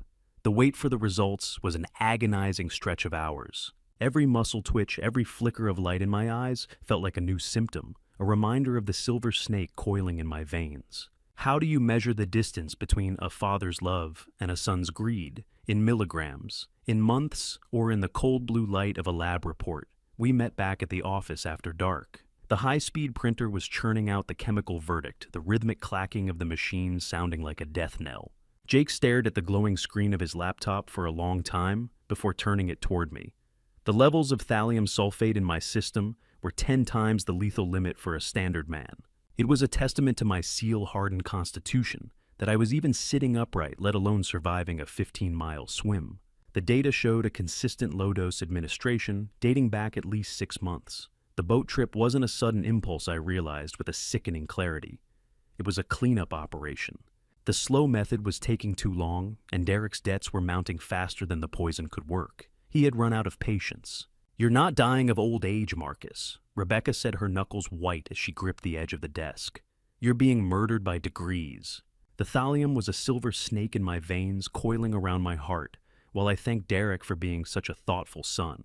But the lab report had one more horror to share. There was a second chemical found in the sample, a high-grade sedative. Jake explained that the concentration suggested it had been added to my water bottle on the boat that morning. It explained why my reaction time had been so sluggish when Derek lunged, why the man who had survived 100 ambushes had been caught so easily by his own amateur son. He hadn't just poisoned me. He had drugged me to ensure I couldn't fight back when he pushed me into the abyss. He didn't just want me dead. He wanted me to suffer the whole way down a slow chemical execution. I felt a sandpaper dry feeling in my throat as I read the chemical names, the cold clinical glow of the laptop screen, making the world feel small and dark. My rage was no longer a hot, frantic thing. It had tempered into a hard, cold blade. I was a Master Chief, and I had been under attack in my own home for half a year. Jake closed the laptop with a definitive thud, the sound echoing in the silent office. "We have the toxin, Marcus, but I just found something in Derek's search history that's even worse. He wasn't just planning for your death." I looked at him, my heart freezing in my chest. He was planning for Thomas's accidental disappearance, too. The room went silent.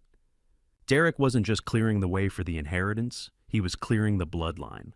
My grandson was next on the list, and I was the only person left alive who could stand in the way. A father's heart can withstand the impact of a freezing ocean, but it shatters like glass when he realizes the son he raised hasn't just plotted his murder, but has already set a price tag on the life of his own child. Jake had closed the laptop with a definitive thud that still echoed in the small, secure law office, the silence that followed heavy with the stench of human rot.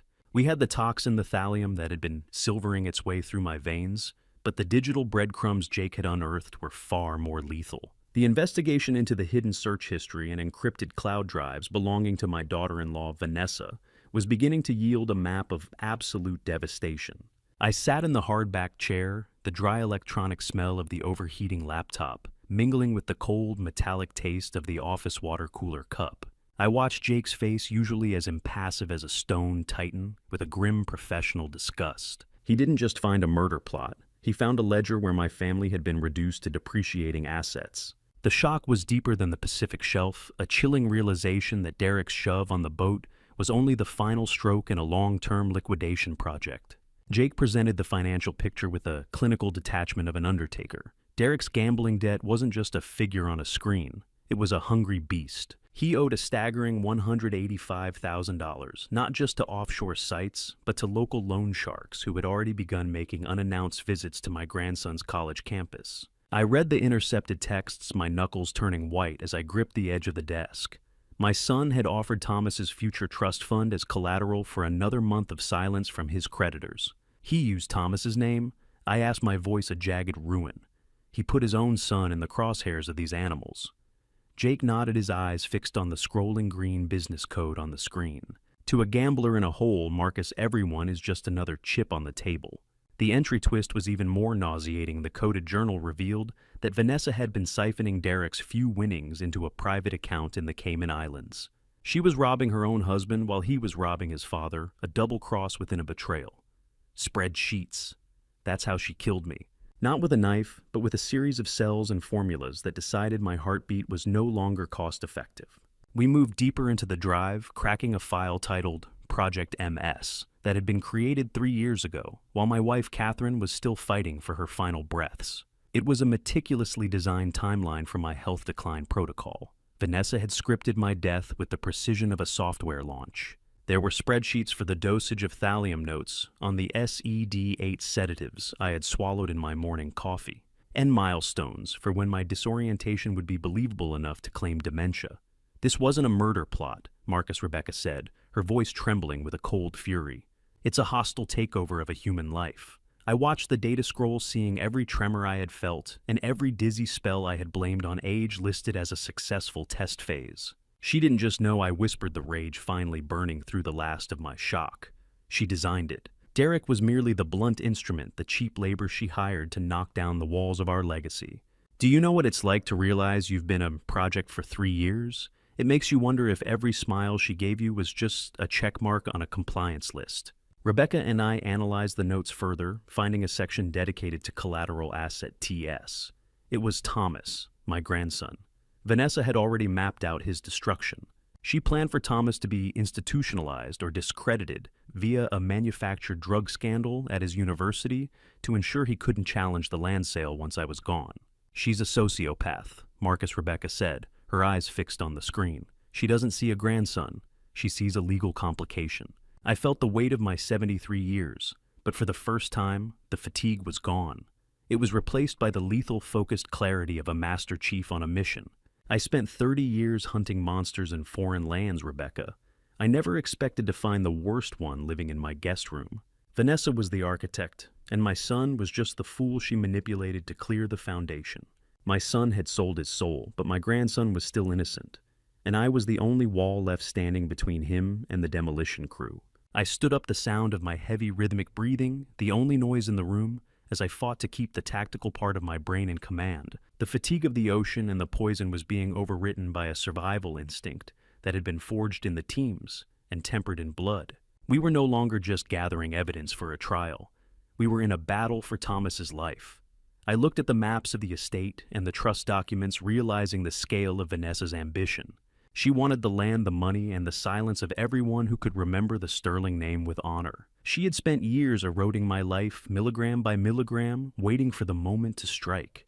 I realized then that I couldn't just survive. I had to dismantle Vanessa Sterling completely, piece by calculated piece, until there was nothing left of her script but ash. Jake's hands suddenly froze on the keyboard. His eyes widened, and he leaned into the screen, his face pale in the blue light. "Marcus," he said, his voice dropping to a whisper, "I found something else." He opened a folder at the bottom of the encrypted drive. I looked up from the screen and saw a grainy black and white photo of myself entering the Driftwood Motel just high hours ago. My heart stopped. It was a high-angle shot taken from across the street, capturing me in the marlin print shirt I had bought after the rescue. The hunter had become the hunted. Vanessa's private investigator hadn't just been looking for my body. He had already found me. She knew I was alive. She knew exactly where I was sleeping. The realization hit me like a physical blow, a surge of vulnerability mixed with a lethal tactical focus. Vanessa was already moving her pieces for the final kill, and my safe house was nothing more than a cage with a target painted on the door. There is no sound more hollow than the official declaration of your own death, a cold electronic broadcast that erases 73 years of life with the clinical finality of a news anchor's sigh. I stood in the center of room 17, the grainy black and white photo of myself entering the motel clutched in my hand like a death warrant. The realization that Vanessa Sterling was the architect of my family's destruction had settled into my bones with a lethal tactical focus. I didn't have time for shock. I knew the Driftwood Motel was no longer a sanctuary. It was a cage, and Vanessa's hunter was already outside closing the perimeter. I utilized my SEAL training and counter-surveillance, moving with the silent efficiency of a shadow. I ignored the front door, knowing a professional would be watching the parking lot. Instead, I moved to the rear of the room, found the service access for the laundry chute, and slipped through. I disappeared into the pre-dawn fog before Vanessa's people could even coordinate their move. I had purposely allowed that motel photo to be taken earlier, a calculated risk to draw them toward a fixed point, while I moved to a secondary, more secure location I had scouted years ago. The bus hissed to a stop. No one looked at me. I was just another old man in a hoodie. Perfect. The world is built on people not looking. I paid in cash, keeping my hood up and my eyes down, as the local bus rattled 30 miles south towards South Cove. I wasn't a person anymore. I was a ghost, moving through a landscape of indifferent commuters. I settled into a different dive motel, a place even more forgotten than the Driftwood, where I could watch the fallout of my disappearance from a safe distance. The room was dim, the air heavy with the smell of diesel fumes from the nearby highway, and the grainy flickering blue light of a small television bolted to the wall. I sat on the edge of the bed, listening to the static heavy radio, first then turning to the local news. How do you grieve for yourself? Do you stand for the moment of silence, or do you just laugh at the absurdity of hearing your life summarized in a 30-second news segment? The broadcast was clinical. The Coast Guard commander appeared on screen, his face a mask of official regret, as he announced that the active search for Marcus Sterling had been suspended. The Pacific had been declared the victor, and I was formally listed as presumed lost. The weight of my non-existence settled over me, a bizarre feeling of being a witness to my own funeral without the benefit of a coffin. "You hear that, Kath?" I whispered to the empty peeling walls. "I'm officially a ghost now." The news segment didn't end with the Coast Guard. The screen cut to a live interview in front of the Catherine Rose, docked, and still a silent monument to the betrayal. Derek Sterling stood there, dressed in a black suit that looked a size too expensive for a man who had just lost his father. He wore a mask of calculated sorrow, his voice cracking at just the right moments as he praised me as a hero and a pillar of the community. But I saw the truth behind the crocodile tears. He spoke about the tragedy of cognitive decline, subtly reinforcing the lie of my dementia to the public, to ensure no one would question my supposed accident. I pulled out my burner phone and began recording the broadcast. Every word he spoke was another layer of paint on the masterpiece of fraud he was creating.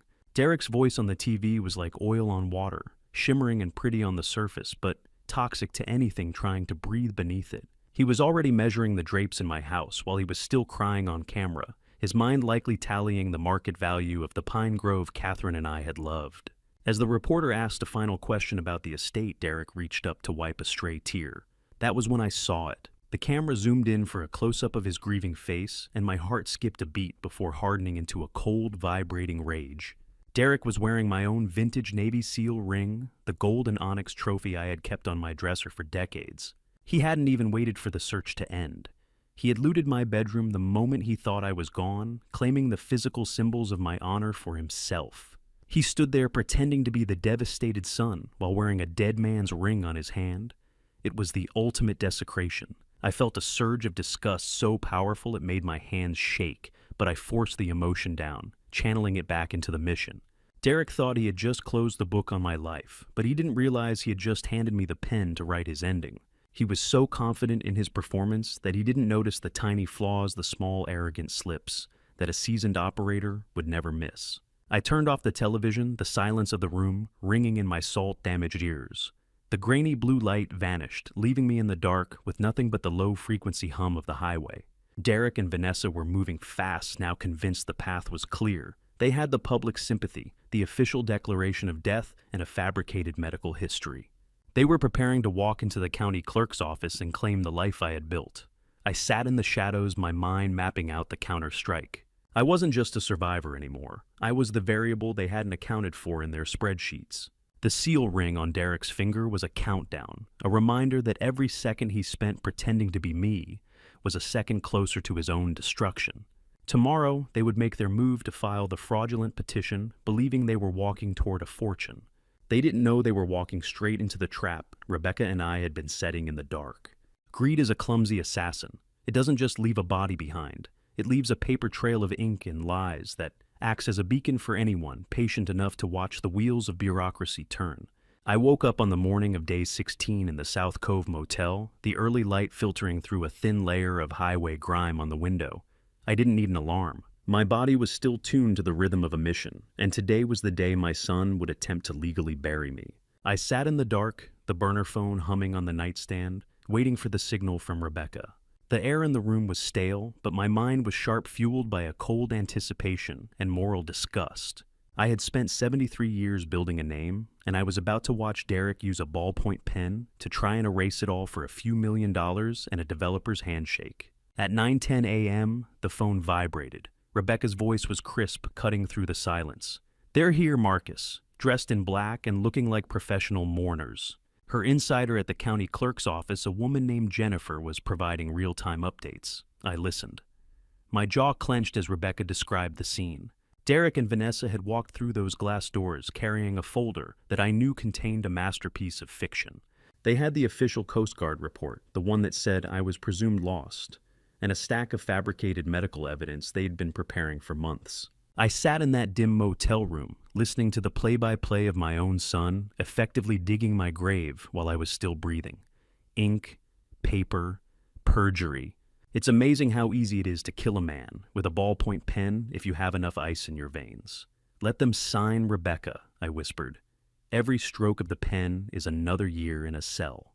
The narrative shifted to the clinical, dust-heavy atmosphere of the government office. I could almost hear the rhythmic sound of the rubber stamps hitting the wood. Jennifer reported that Derek had presented a sworn affidavit looking the clerk directly in the eye as he spun his web. He described my supposed cognitive disorientation with the practiced ease of a stage actor. He spoke of early-onset Parkinson's, claiming the fishing trip had been a final, desperate attempt to give me one last good day before the darkness took me. He didn't just forge my name. He had presented a fabricated letter from a non-existent neurologist to prove my condition, creating a secondary trail of mail fraud that he was too arrogant to see. He signed the petition for special administrator under penalty of perjury, a move designed to bypass the normal waiting period and gain immediate control of the trust's liquid assets. Does a liar ever feel the weight of the air change when they sign their name to a masterpiece of fiction? Or is the greed so loud it drowns out the sound of their own soul rotting? By 10:30 a.m., the wire was tripped. Rebecca called back, her voice vibrating with a grim satisfaction. He signed it, Marcus. 9:23 a.m. He just handed us the keys to his prison cell. By lying about my medical condition to a government official under oath, Derek had escalated his crime from a domestic dispute to a felony fraud against the state. His arrogance was his undoing. He believed I was too demented or too dead to ever return and challenge the record. He had created the very evidence we needed to destroy his legal standing in the family trust forever. He didn't just lie about me, Rebecca. I said, the bitter metallic taste of adrenaline sharp in my mouth. He tried to rewrite my entire identity. Derek thought he was unlocking the vault to his future, but he was really just tightening the noose around his own legal neck. He was so focused on the prize that he didn't realize the trap had already snapped shut the moment the ink dried on the page. I looked at the walls of the motel, feeling a strange sense of strategic victory.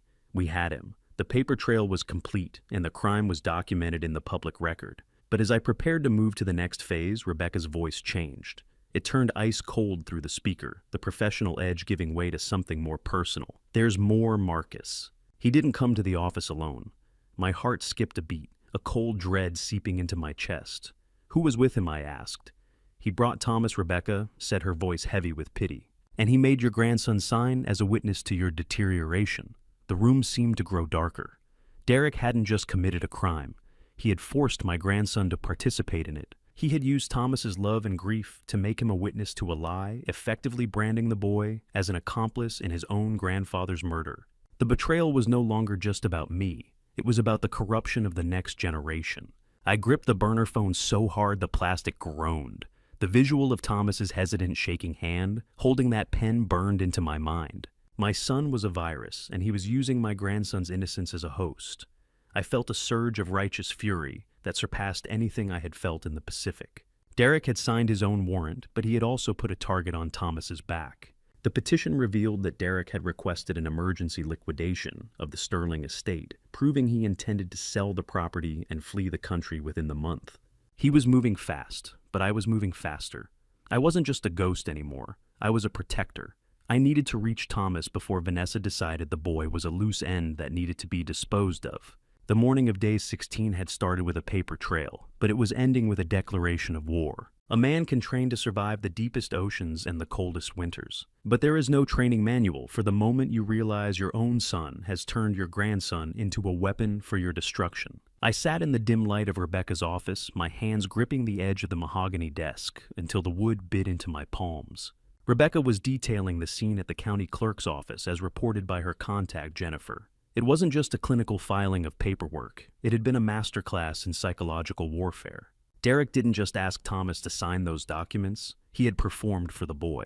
He told 19-year-old Thomas that I was losing my grip on reality and that the only way to fund my upcoming expensive medical care was to liquidate the estate immediately. I could almost hear Derek's voice, the practiced tremor, the fake sincerity. Thomas, visibly distressed and tearful, had been coerced into witnessing a lie under the guise of family duty. I felt a fresh wave of protective fury, realizing my grandson was as much a victim of Derek's greed as I was. He used the boy's love for me to make him a criminal. "Rebecca," I whispered, my voice thick with a rage that salt water couldn't extinguish. "Derek didn't just steal my life. He's stealing Thomas's soul. Jake produced copies of the 4 land sale documents that Thomas had been forced to witness. I stared at the pages, the smell of old paper and legal ink filling the small room. The signatures from Marcus Sterling were shaky amateurish forgeries that Derek had clearly practiced until he could mimic the tremors of a dying man. Rebecca explained the legal trap by having Thomas sign. As a witness, Derek had legally tied his own son to a felony. If the truth came out in the wrong way, Thomas would be an accomplice. I looked at the boy's signature, usually bold and confident, now a jagged, trembling ruin at the bottom of a lie. Witness. It's a heavy word. It usually means someone who saw the truth, but Derek used it to describe a boy he forced to sign a masterpiece of fiction. I realized that while the in terrorem clause would protect the land, only a face-to-face truth could protect Thomas from being dragged down into the abyss with his parents. How do you tell a child his father is a monster without becoming a monster yourself? Where is the tactical training for that kind of ambush? Jake's fingers danced across his keyboard, uncovering another layer of the rot. Derek hadn't just used Thomas's signature, he had used his identity. Jake discovered that Derek had already used my grandson's clean credit history to open 3 high-interest credit cards to fund his gambling debts while waiting for the estate liquidation. My son was a virus, and he was using my grandson's innocence as a host to spread his greed into the next generation. My heart shattered as I realized the Project MS Journal had a final phase. Once the land was sold, Derek and Vanessa planned to move Thomas to a treatment center in Switzerland. It sounded like a vacation, but I knew the tactical reality they were going to isolate him, cutting him off from any remaining family friends who might tell him the truth. They weren't just stealing his money, they were stealing his reality. I stood up the low, steady hum of the office air conditioner, the only sound in the room. The decision was no longer about legal strategy. It was about a rescue mission. Before I revealed the detail behind that cryptic message I sent, "Are you still with me? Patience, if you think I should stay hidden, or revenge, if I should confront him now. And tell me why in one sentence." Please note that what follows contains recreated details for narrative purposes, as the core message is what I hope stays with you. If this crosses your comfort line, you are free to click away now. I decided that the ghost phase of my survival had to partially end. I could not let Thomas remain a pawn in Vanessa's master script. Despite the lethal risk of exposure to Vanessa's private investigator, I began planning a clandestine meeting at a campus coffee shop. This was the most climactic emotional moment of my journey, choosing to risk my tactical advantage to save the one remaining member of the Sterling family who still carried honor. I'm going to see him. I told Rebecca, my jaw set with a lethal resolve. I have to be the one to tell him he's been lied to. It's a risk, Marcus, she warned. Vanessa is watching every shadow. I looked at her, my eyes reflecting the steel of my Navy years. I'm a SEAL, I said. We don't leave our own behind. I reached for the burner phone, the plastic feeling cold and cheap. The sharp, stinging taste of cold coffee lingered on my tongue as I prepared to send the signal. My son was a butcher, but I was still the Master Chief, and I was about to execute the most important extraction of my life. I typed 5 words into the burner phone, words that only Thomas and I knew, from his 7th birthday, a secret code from a time before the poison and the greed. As I hit send, I knew the ghost was officially coming out of the shadows. There would be no turning back from the storm I was about to unleash on Derek and Vanessa. I watched the sent confirmation pulse on the screen, a digital flare launched into a dark sky. I felt the weight of my 73 years, but the fatigue was gone, replaced by a sacrificial love that demanded action. The hunt was no longer just about justice. It was about reclamation. I was going to get my grandson back, even if I had to burn the Sterling name to the ground to do it. The game had changed, and Vanessa was about to find out that a cornered predator is the most dangerous thing in the woods. I stood in the darkness of the pine grove Catherine had planted 40 years ago, watching the warm, golden light of my own home spill across the grass, while a group of strangers toasted to the successful theft of my life. The air was crisp, carrying the sharp scent of pine needles and salt spray, a combination that usually brought me peace, but now only fueled a cold tactical fire in my gut. I moved through the shadows of the property, like the ghost they believed me to be, methodically observing the desecration of my sanctuary. Heavy machinery, yellow and predatory, sat parked near the grove, ready to tear into the earth the moment the ink on the fraudulent land sale dried. Through the open windows, I heard the high-pitched manic laughter of guests. Catherine's hand-painted watercolor, the one she finished the summer before she got sick, was gone from the mantel. In its place sat a soulless metal sculpture, a jagged piece of modern vanity that signaled the systematic erasure of our marriage. They hadn't just moved in, they were skinning my history alive. "One more hour, Kath," I whispered. "Then I take it all back." My house looked like a beautiful corpse dressed up in expensive jewelry and bright lights to hide the fact that its heart had been ripped out. I adjusted the collar of my jacket, feeling the stinging coldness of the evening breeze on my salt-scoured skin. My son was inside playing the role of the visionary heir, likely unaware that the very gates he thought kept the world out had been opened for me by his own son.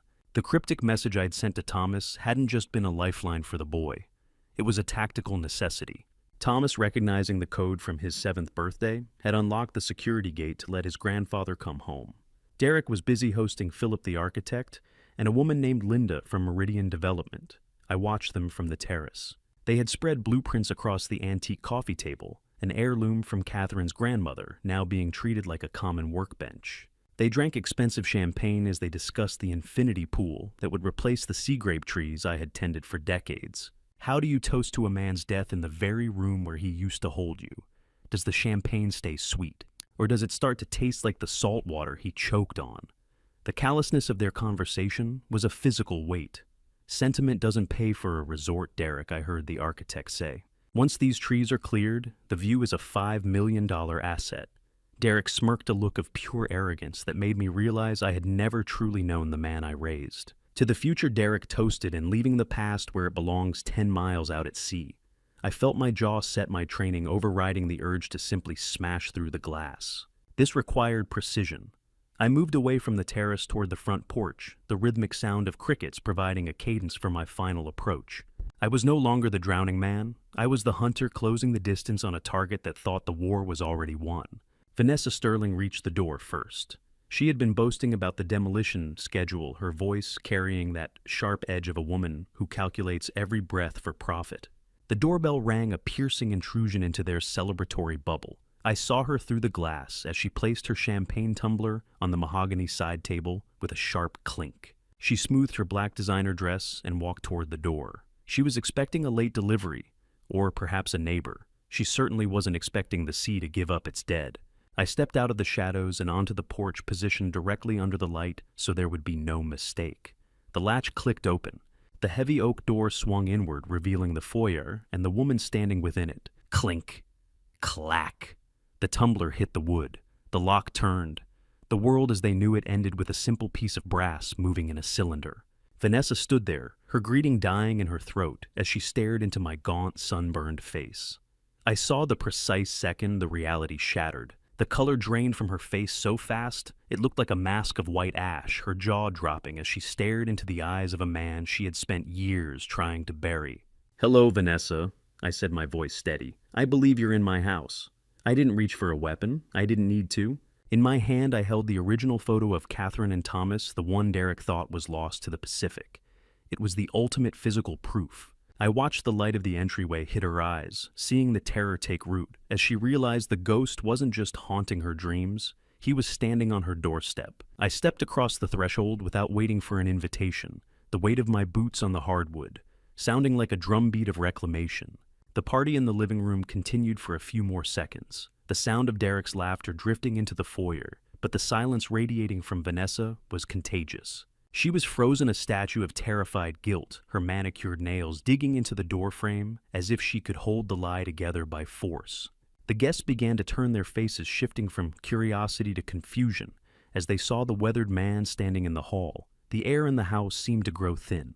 Derek's back was to me, but I could see his reflection in the mirror. I watched him freeze his glass, halting halfway to his lips, as he recognized the face of the father he thought he had fed to the sharks. The silence of the entryway was absolute, a frozen moment, before the storm I had brought back from the deep finally broke over their heads. I didn't wait for an invitation to enter the house I'd built with my own hands. I walked past Vanessa's frozen form, my boots echoing on the hardwood like the drumbeat of a returning army. The air in the foyer was a cloying mixture of expensive floral perfume and the salty iron scent of the ocean I had brought in with me on my skin.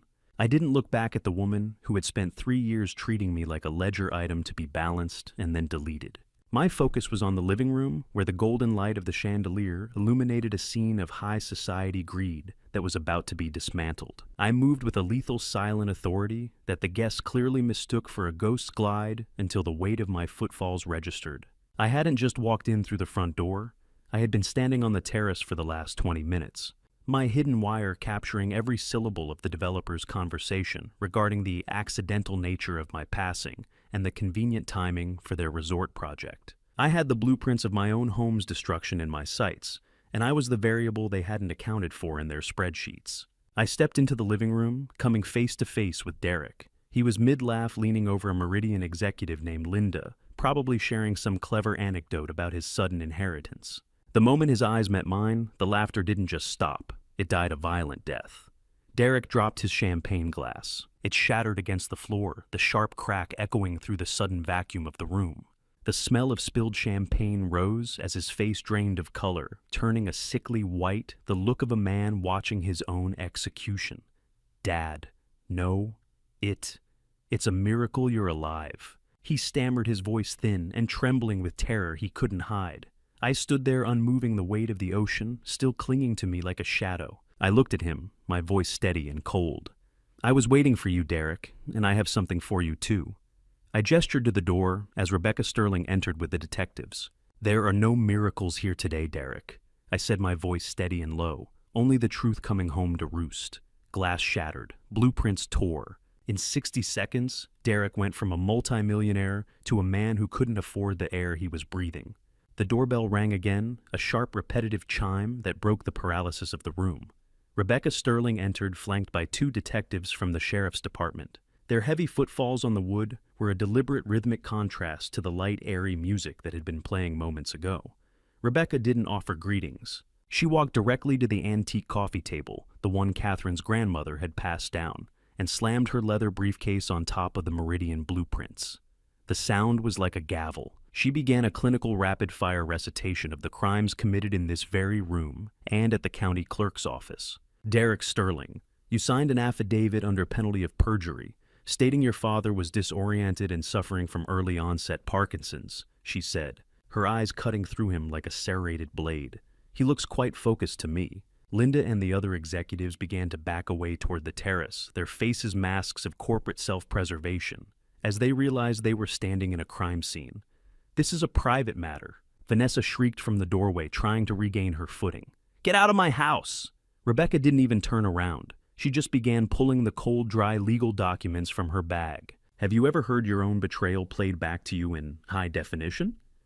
It doesn't sound like a movie. It sounds like the closing of a prison gate." The lead detective produced a clear evidence bag containing my waterproof audio recorder. The red recording light was dead now, but the data inside was immortal. He placed it on the table and pressed play. The high-pitched electronic hiss of the playback gave way to the high-fidelity sound of the Pacific wind, the slapping of waves against the Catherine Rose, and the heated argument about the property. The room went so silent I could hear Derek's frantic, shallow breathing.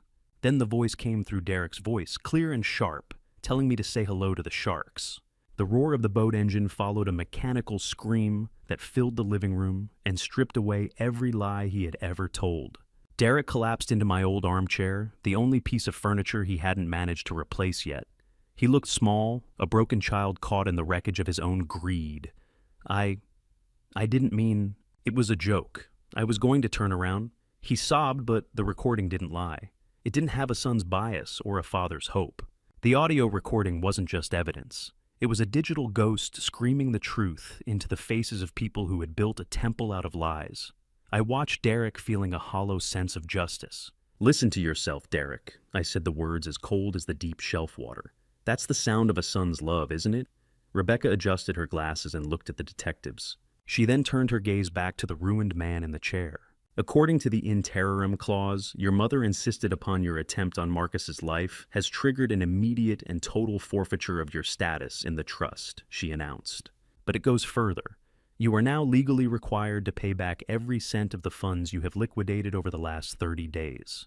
You aren't an heir, Derek. You are a debtor to the estate you tried to kill." He was a pauper in a designer suit, surrounded by people who were already looking at him like a stain on the floor. Derek looked at Vanessa, his eyes pleading for a way out for a lie they hadn't used yet.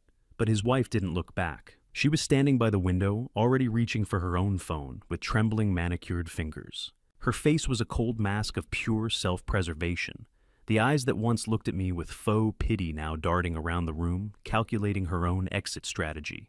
I knew that look. It was the look of a mastermind about to pull the final trigger on her own husband to keep herself from being dragged into the dark. She wasn't going to save him. She was going to bury him deeper to find a way to breathe. The detectives moved in the metallic clink of handcuffs, sounding like a final punctuation mark to the celebration. I turned toward the window, looking out at the pine grove, knowing that the real fight, the one against the architect of this nightmare, was only just beginning. Loyalty among thieves is a fairy tale, but loyalty between sociopaths is a suicide pact. And I watched with grim satisfaction as Vanessa Sterling prepared to sharpen the knife she'd been hiding for her own husband. The living room was heavy with the smell of spilled champagne and the cold reality of my presence. Derek, backed into a corner by the audio evidence of his own murderous intent, launched a desperate final defense. He shouted that I was suffering from severe cognitive decline, and that he had documented proof from my psychiatrist, a Dr. Pierce. He fumbled with his phone, speed-dialing a man on speakerphone. "Wait, you don't understand? He's delusional." He screamed, his eyes darting toward the detectives. "Tell them, doctor? Tell them about my father's episodes." A voice came through the tinny electronic distortion of the speakerphone, smooth and clinical. "Yes, I've been treating Mr. Sterling for months," the voice said. "His grasp on reality is fragile at best." Derek looked at the detectives with a smug, triumphant grin, claiming the boat recording was just a role-playing exercise to test my disorientation. Lies are like a house of cards. They look impressive until a single honest breeze hits them. Derek was about to feel a hurricane. I remained eerily calm, watching the digital signal pulse on the screen. I knew the man on the phone was a fraud because the actor was using a script I had actually intercepted through Rebecca's private investigator 3 days prior. I stepped closer to the phone. "Doctor," I said, my voice cutting through the room like a blade, "what was the name of the operation I served on in 1984? "The one we discussed during our last session?"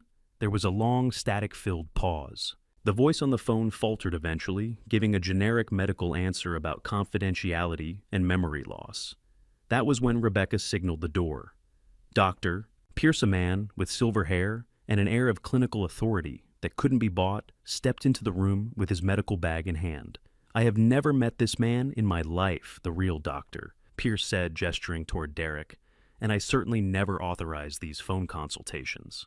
The detectives' faces hardened as they realized Derek had been paying a cheap actor to impersonate a medical professional. How much does it cost to buy a fake conscience? Derek found an actor for his phone calls, but he couldn't find anyone to play the part of a son who actually cared. Realizing the doctor scheme had failed, Vanessa Sterling finally dropped her mask of the supportive wife. She didn't look at Derek. She turned to the detectives and pulled a digital file up on her phone, a collection of secret recordings she had made of Derek discussing the disposal of his father. "He's a monster," she cried, her voice a masterpiece of manufactured terror. "I was terrified. He told me if I didn't help with the paperwork, I'd be next." I watched as she heartlessly threw my son under the bus to secure a plea deal for herself, effectively ending their marriage in the middle of a crime scene. Vanessa didn't just step over her husband's body. She used it as a bridge to try and reach the shore of her own safety. "Vanessa." "What are you doing?" Derek stammered, his world collapsing.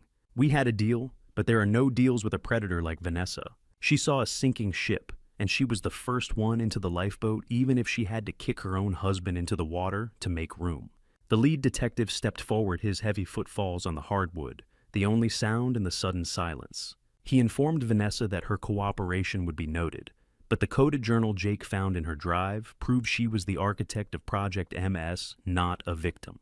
"You're both under arrest for attempted first-degree murder conspiracy and multiple counts of felony fraud," he barked. The room, once filled with the sounds of a celebration, was now silent, except for the metallic, heavy click of handcuffs locking into place.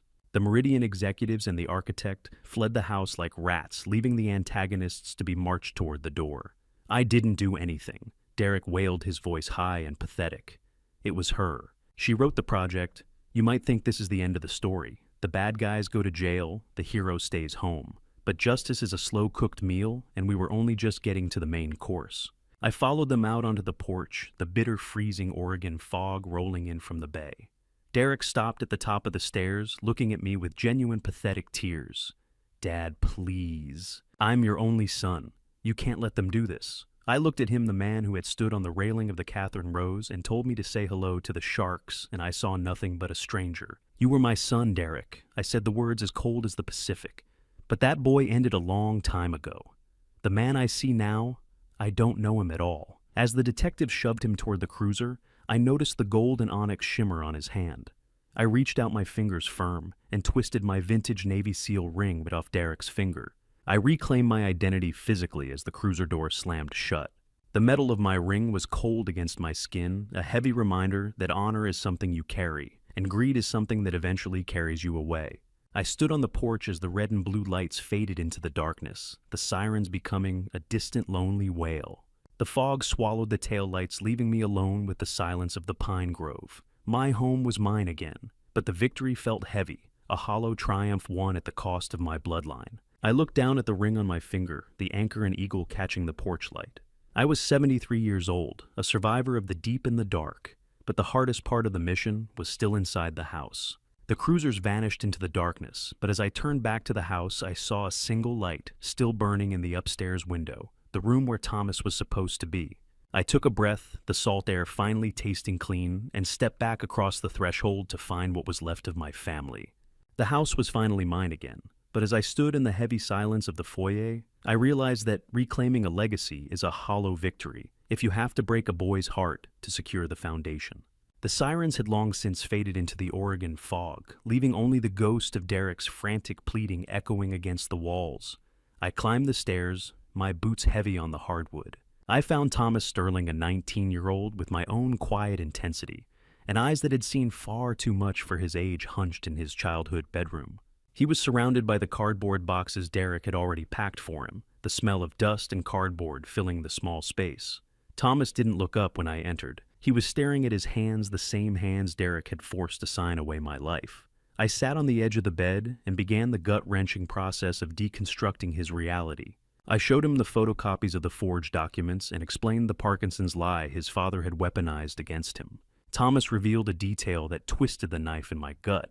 He had actually found a vial of thallium in Derek's desk a week before the boat trip. But he hadn't reported it because Derek told him it was just rat poison for the estate's crawl space. "He told me you were dying," Grandpa Thomas whispered, his voice breaking. "He said the money was for your care." I reached out and pulled him into a silent embrace. "He wasn't saving me, Thomas," I said. "He was burying me.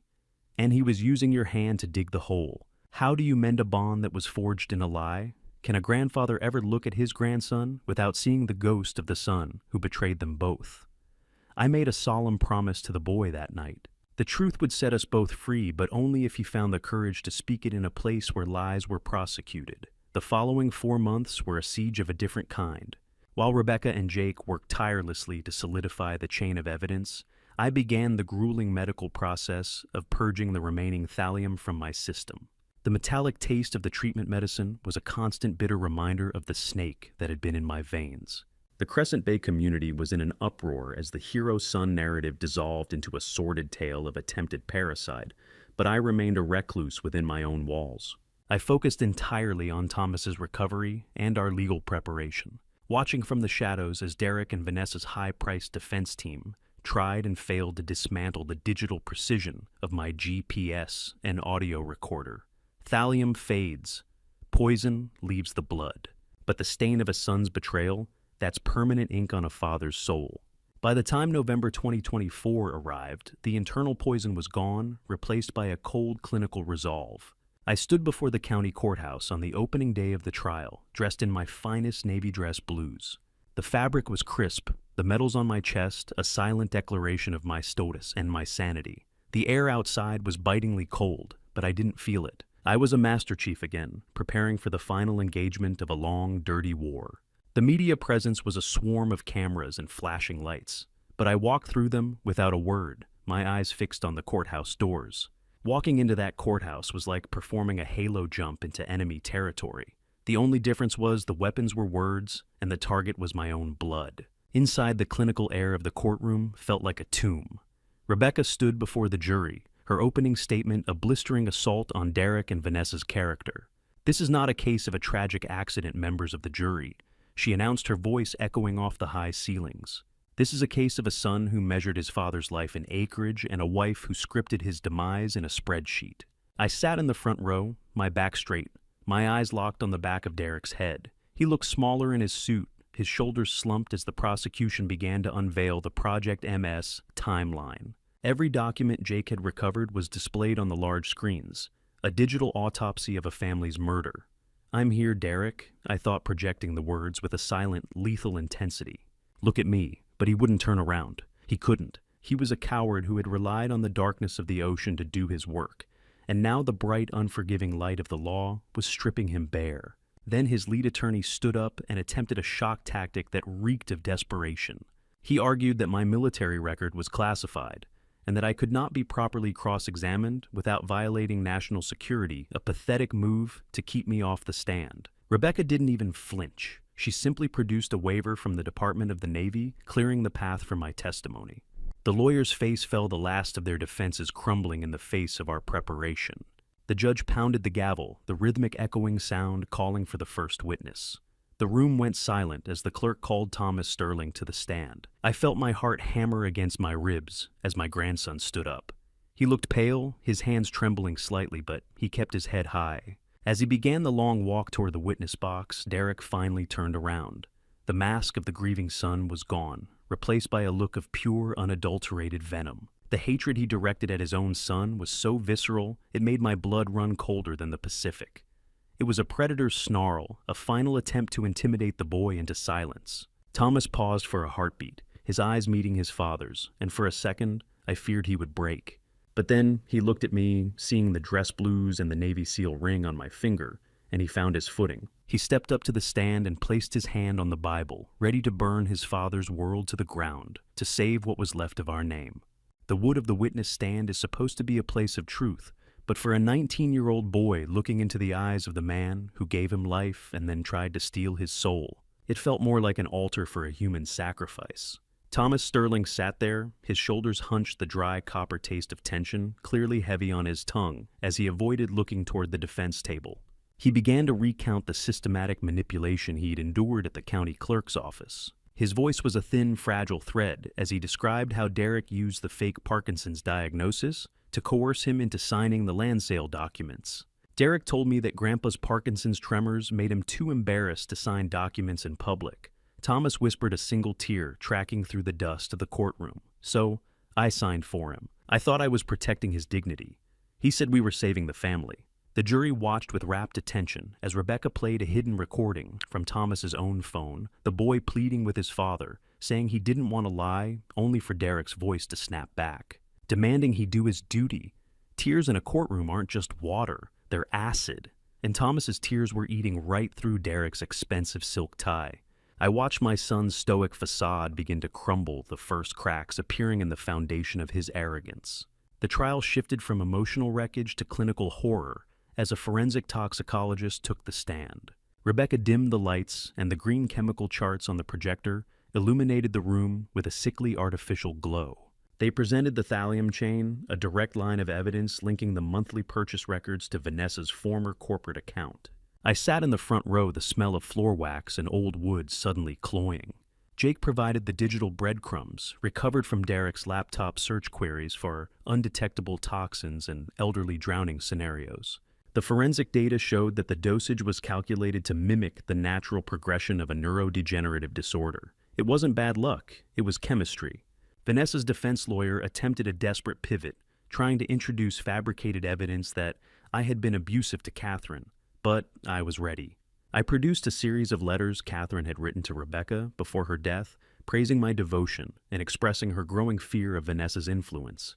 The courtroom felt cold, a clinical air settling over the spectators as they realized this wasn't just a crime of greed, but a long-term assassination attempt. How do you defend a man against his own voice? You don't.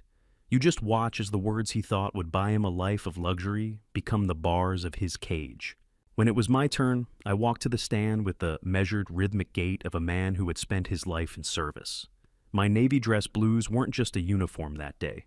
They were armor. Each metal was a shield against the lies my son was trying to bury me under. I felt the tactile sensation of my stiff-starched uniform collar against my neck, a reminder of the discipline that had kept me alive in the Pacific. I recounted the argument at the 15-mile mark with a precision that made the defense's dementia claims look like the fairy tales they were. The judge watched me with a focused intensity as I reached into my pocket and produced the waterproof audio recorder. "I am a Navy SEAL Master Chief," I said, my voice echoing off the high ceilings. "I do not forget the sound of a man trying to kill me." I pressed play, and the entire courtroom froze.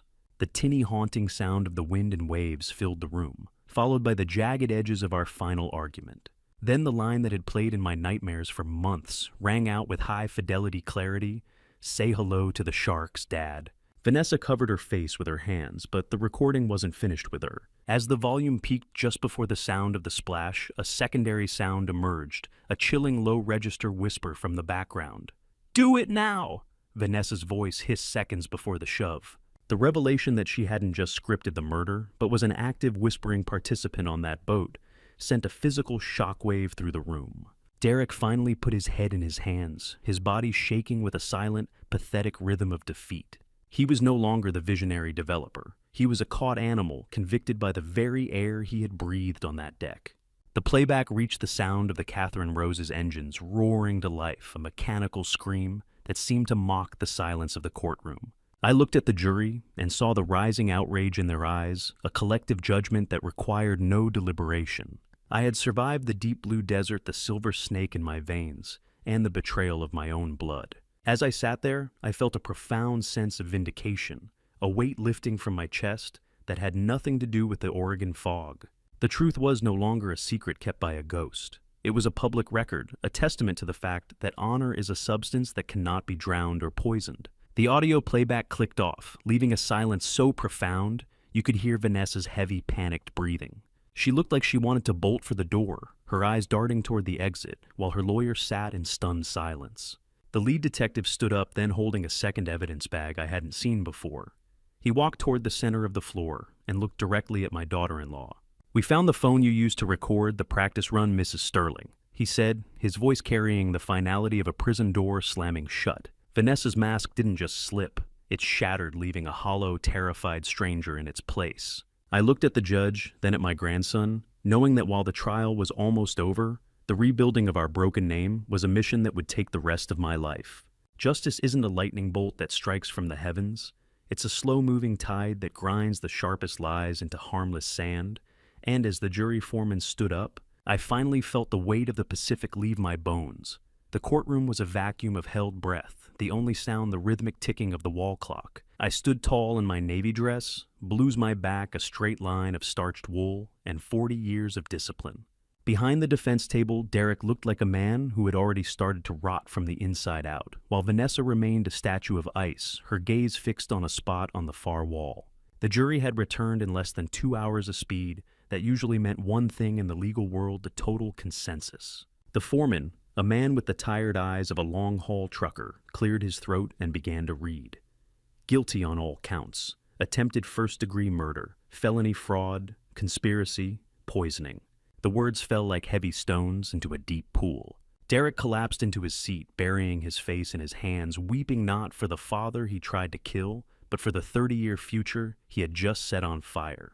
Vanessa attempted a final desperate power reversal, whispering to her lawyer about filing for divorce to separate her assets, but the judge cut the air out of her lungs before she could finish. He froze all her holdings immediately as part of a criminal restitution order. "It's over, Derek," I said, my voice carrying the weight of a final judgment. "The sharks didn't want me, and the world doesn't want you. Guilty. Guilty. Guilty." It sounded like the rhythmic beating of a drum or the steady, honest pulse of a heart that refused to stop. At the sentencing hearing a week later, the clinical air of the room was replaced by a palpable sense of righteous fury. The judge didn't just read the numbers. He delivered a blistering rebuke that stripped away the last of Derek's distraught son mask. He cited the slow poisoning as an act of monstrous psychological torture, a premeditated liquidation of a human soul. Derek was sentenced to 32 years in a state penitentiary. Vanessa, identified as the primary architect of Project MS, received 35. The cold metallic click of the bailiff's handcuffs locking into place was the most honest sound I had heard in 3 years. As the bailiffs moved in, Derek let out a high, thin wail that echoed off the old wood and floor wax of the courtroom. "Dad, please don't let them take me," he screamed, reaching out with hands that were now shaking with genuine terror. I looked at him, and for the first time, I felt no anger, only a profound, hollow pity. Is 30 years enough to pay for a father's life? Is there a number of days in a cell that can wash the taste of thallium out of a family's history? I watched them being led away, the heavy courtroom doors swinging shut behind them with a finality that felt like the end of a long, dirty war. The gallery filled with community members and the brothers I had served with in the teams remained in a deathly respectful silence. A month later, the crisp December air bit at my face as I walked into Rebecca's law office. The legal war was moving into its final phase of cleanup. Rebecca looked up from a stack of folders, her expression a mixture of exhaustion and hard-won peace. She had the final execution documents for the in terrorem clause of the Sterling Family Trust ready for my signature.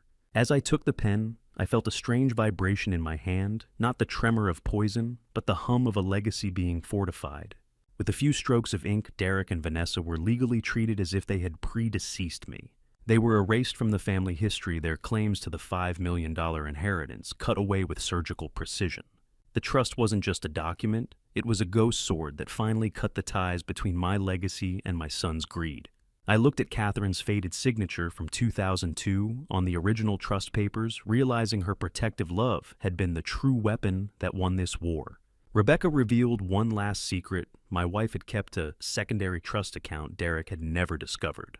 A fund specifically set aside for Thomas's education that was triggered only by an unnatural event involving the main trust. "Catherine saved us, Rebecca," I whispered. "She saw the storm coming 20 years ago." The smell of floor wax and old leather in the office felt like a tether to a life I was finally allowed to reclaim.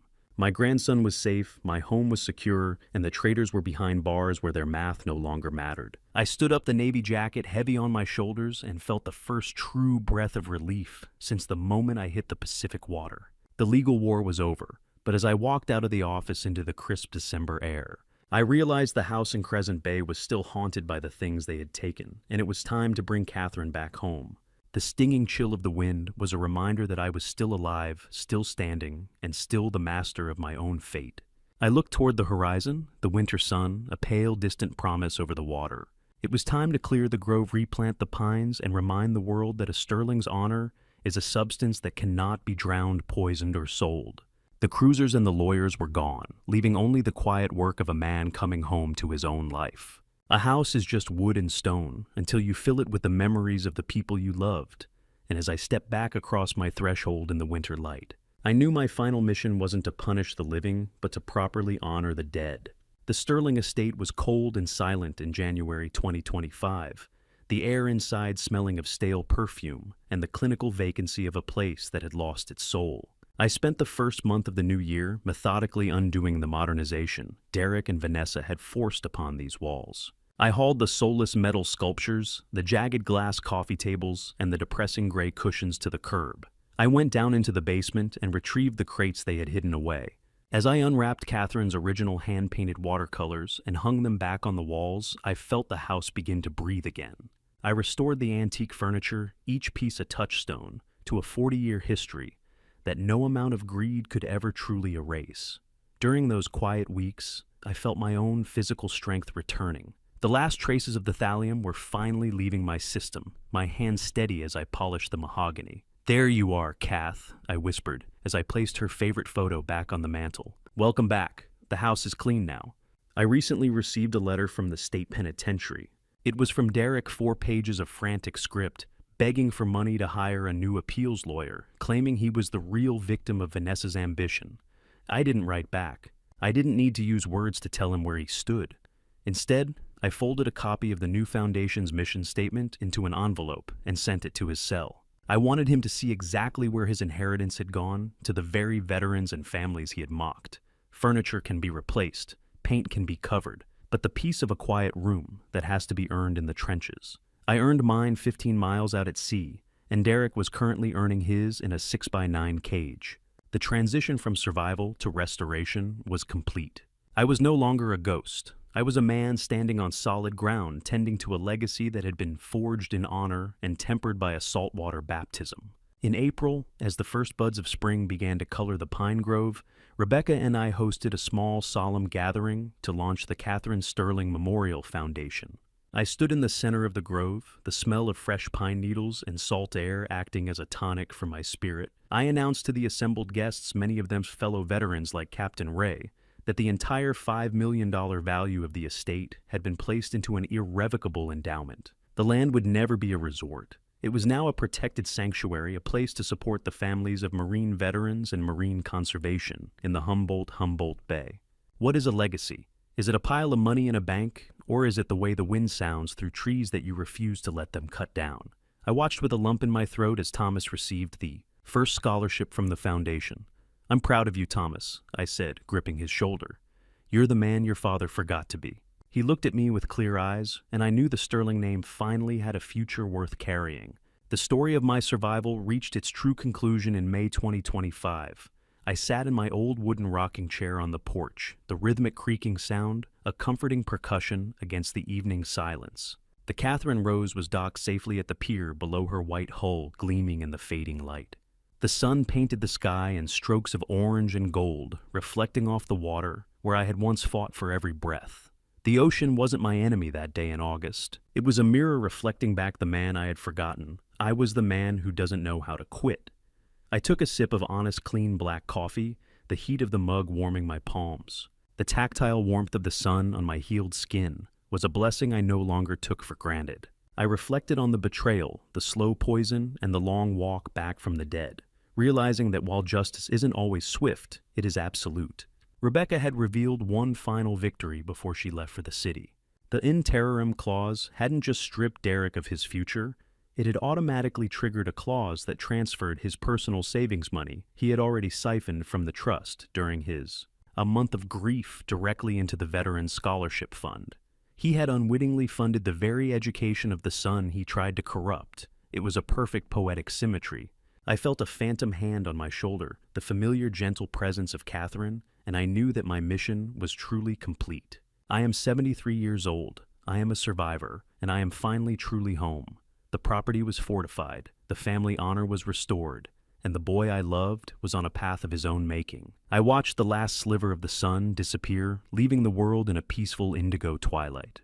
I closed my eyes, listening to the rhythmic slap of the waves against the pilings, knowing that while the sharks still swim in the deep, they no longer have a place at my table. My son and his wife were gone, their names erased from the ledgers of this house, replaced by the laughter of the veterans' children who would soon walk these trails. I breathed in the scent of the pines, feeling the deep, settled peace of a man who has outlasted his enemies and protected his own. "I'm home, Kath," I whispered into the evening breeze, "and no one can take that away." The mission was over. The watch was finished. I sat in the gathering dark, a Master Chief at rest, listening to the trees tell the story of a man who refused to drown. And to you listening to my story, remember this: the people who share your blood aren't always the ones who will protect your legacy. Looking back on this family revenge story, I realized my mistake was trusting a title like son over the evidence of a man's character. I ignored the signs of greed because I wanted to believe in family. Don't make my mistake. Watch the fruit people bear, not just the name they carry. This family revenge story taught me that true strength isn't just about surviving the ocean. It's about having the integrity to stand for what is right, even when it costs you everything. I believe God put me through that cold Pacific water to show me that honor is a substance that cannot be drowned.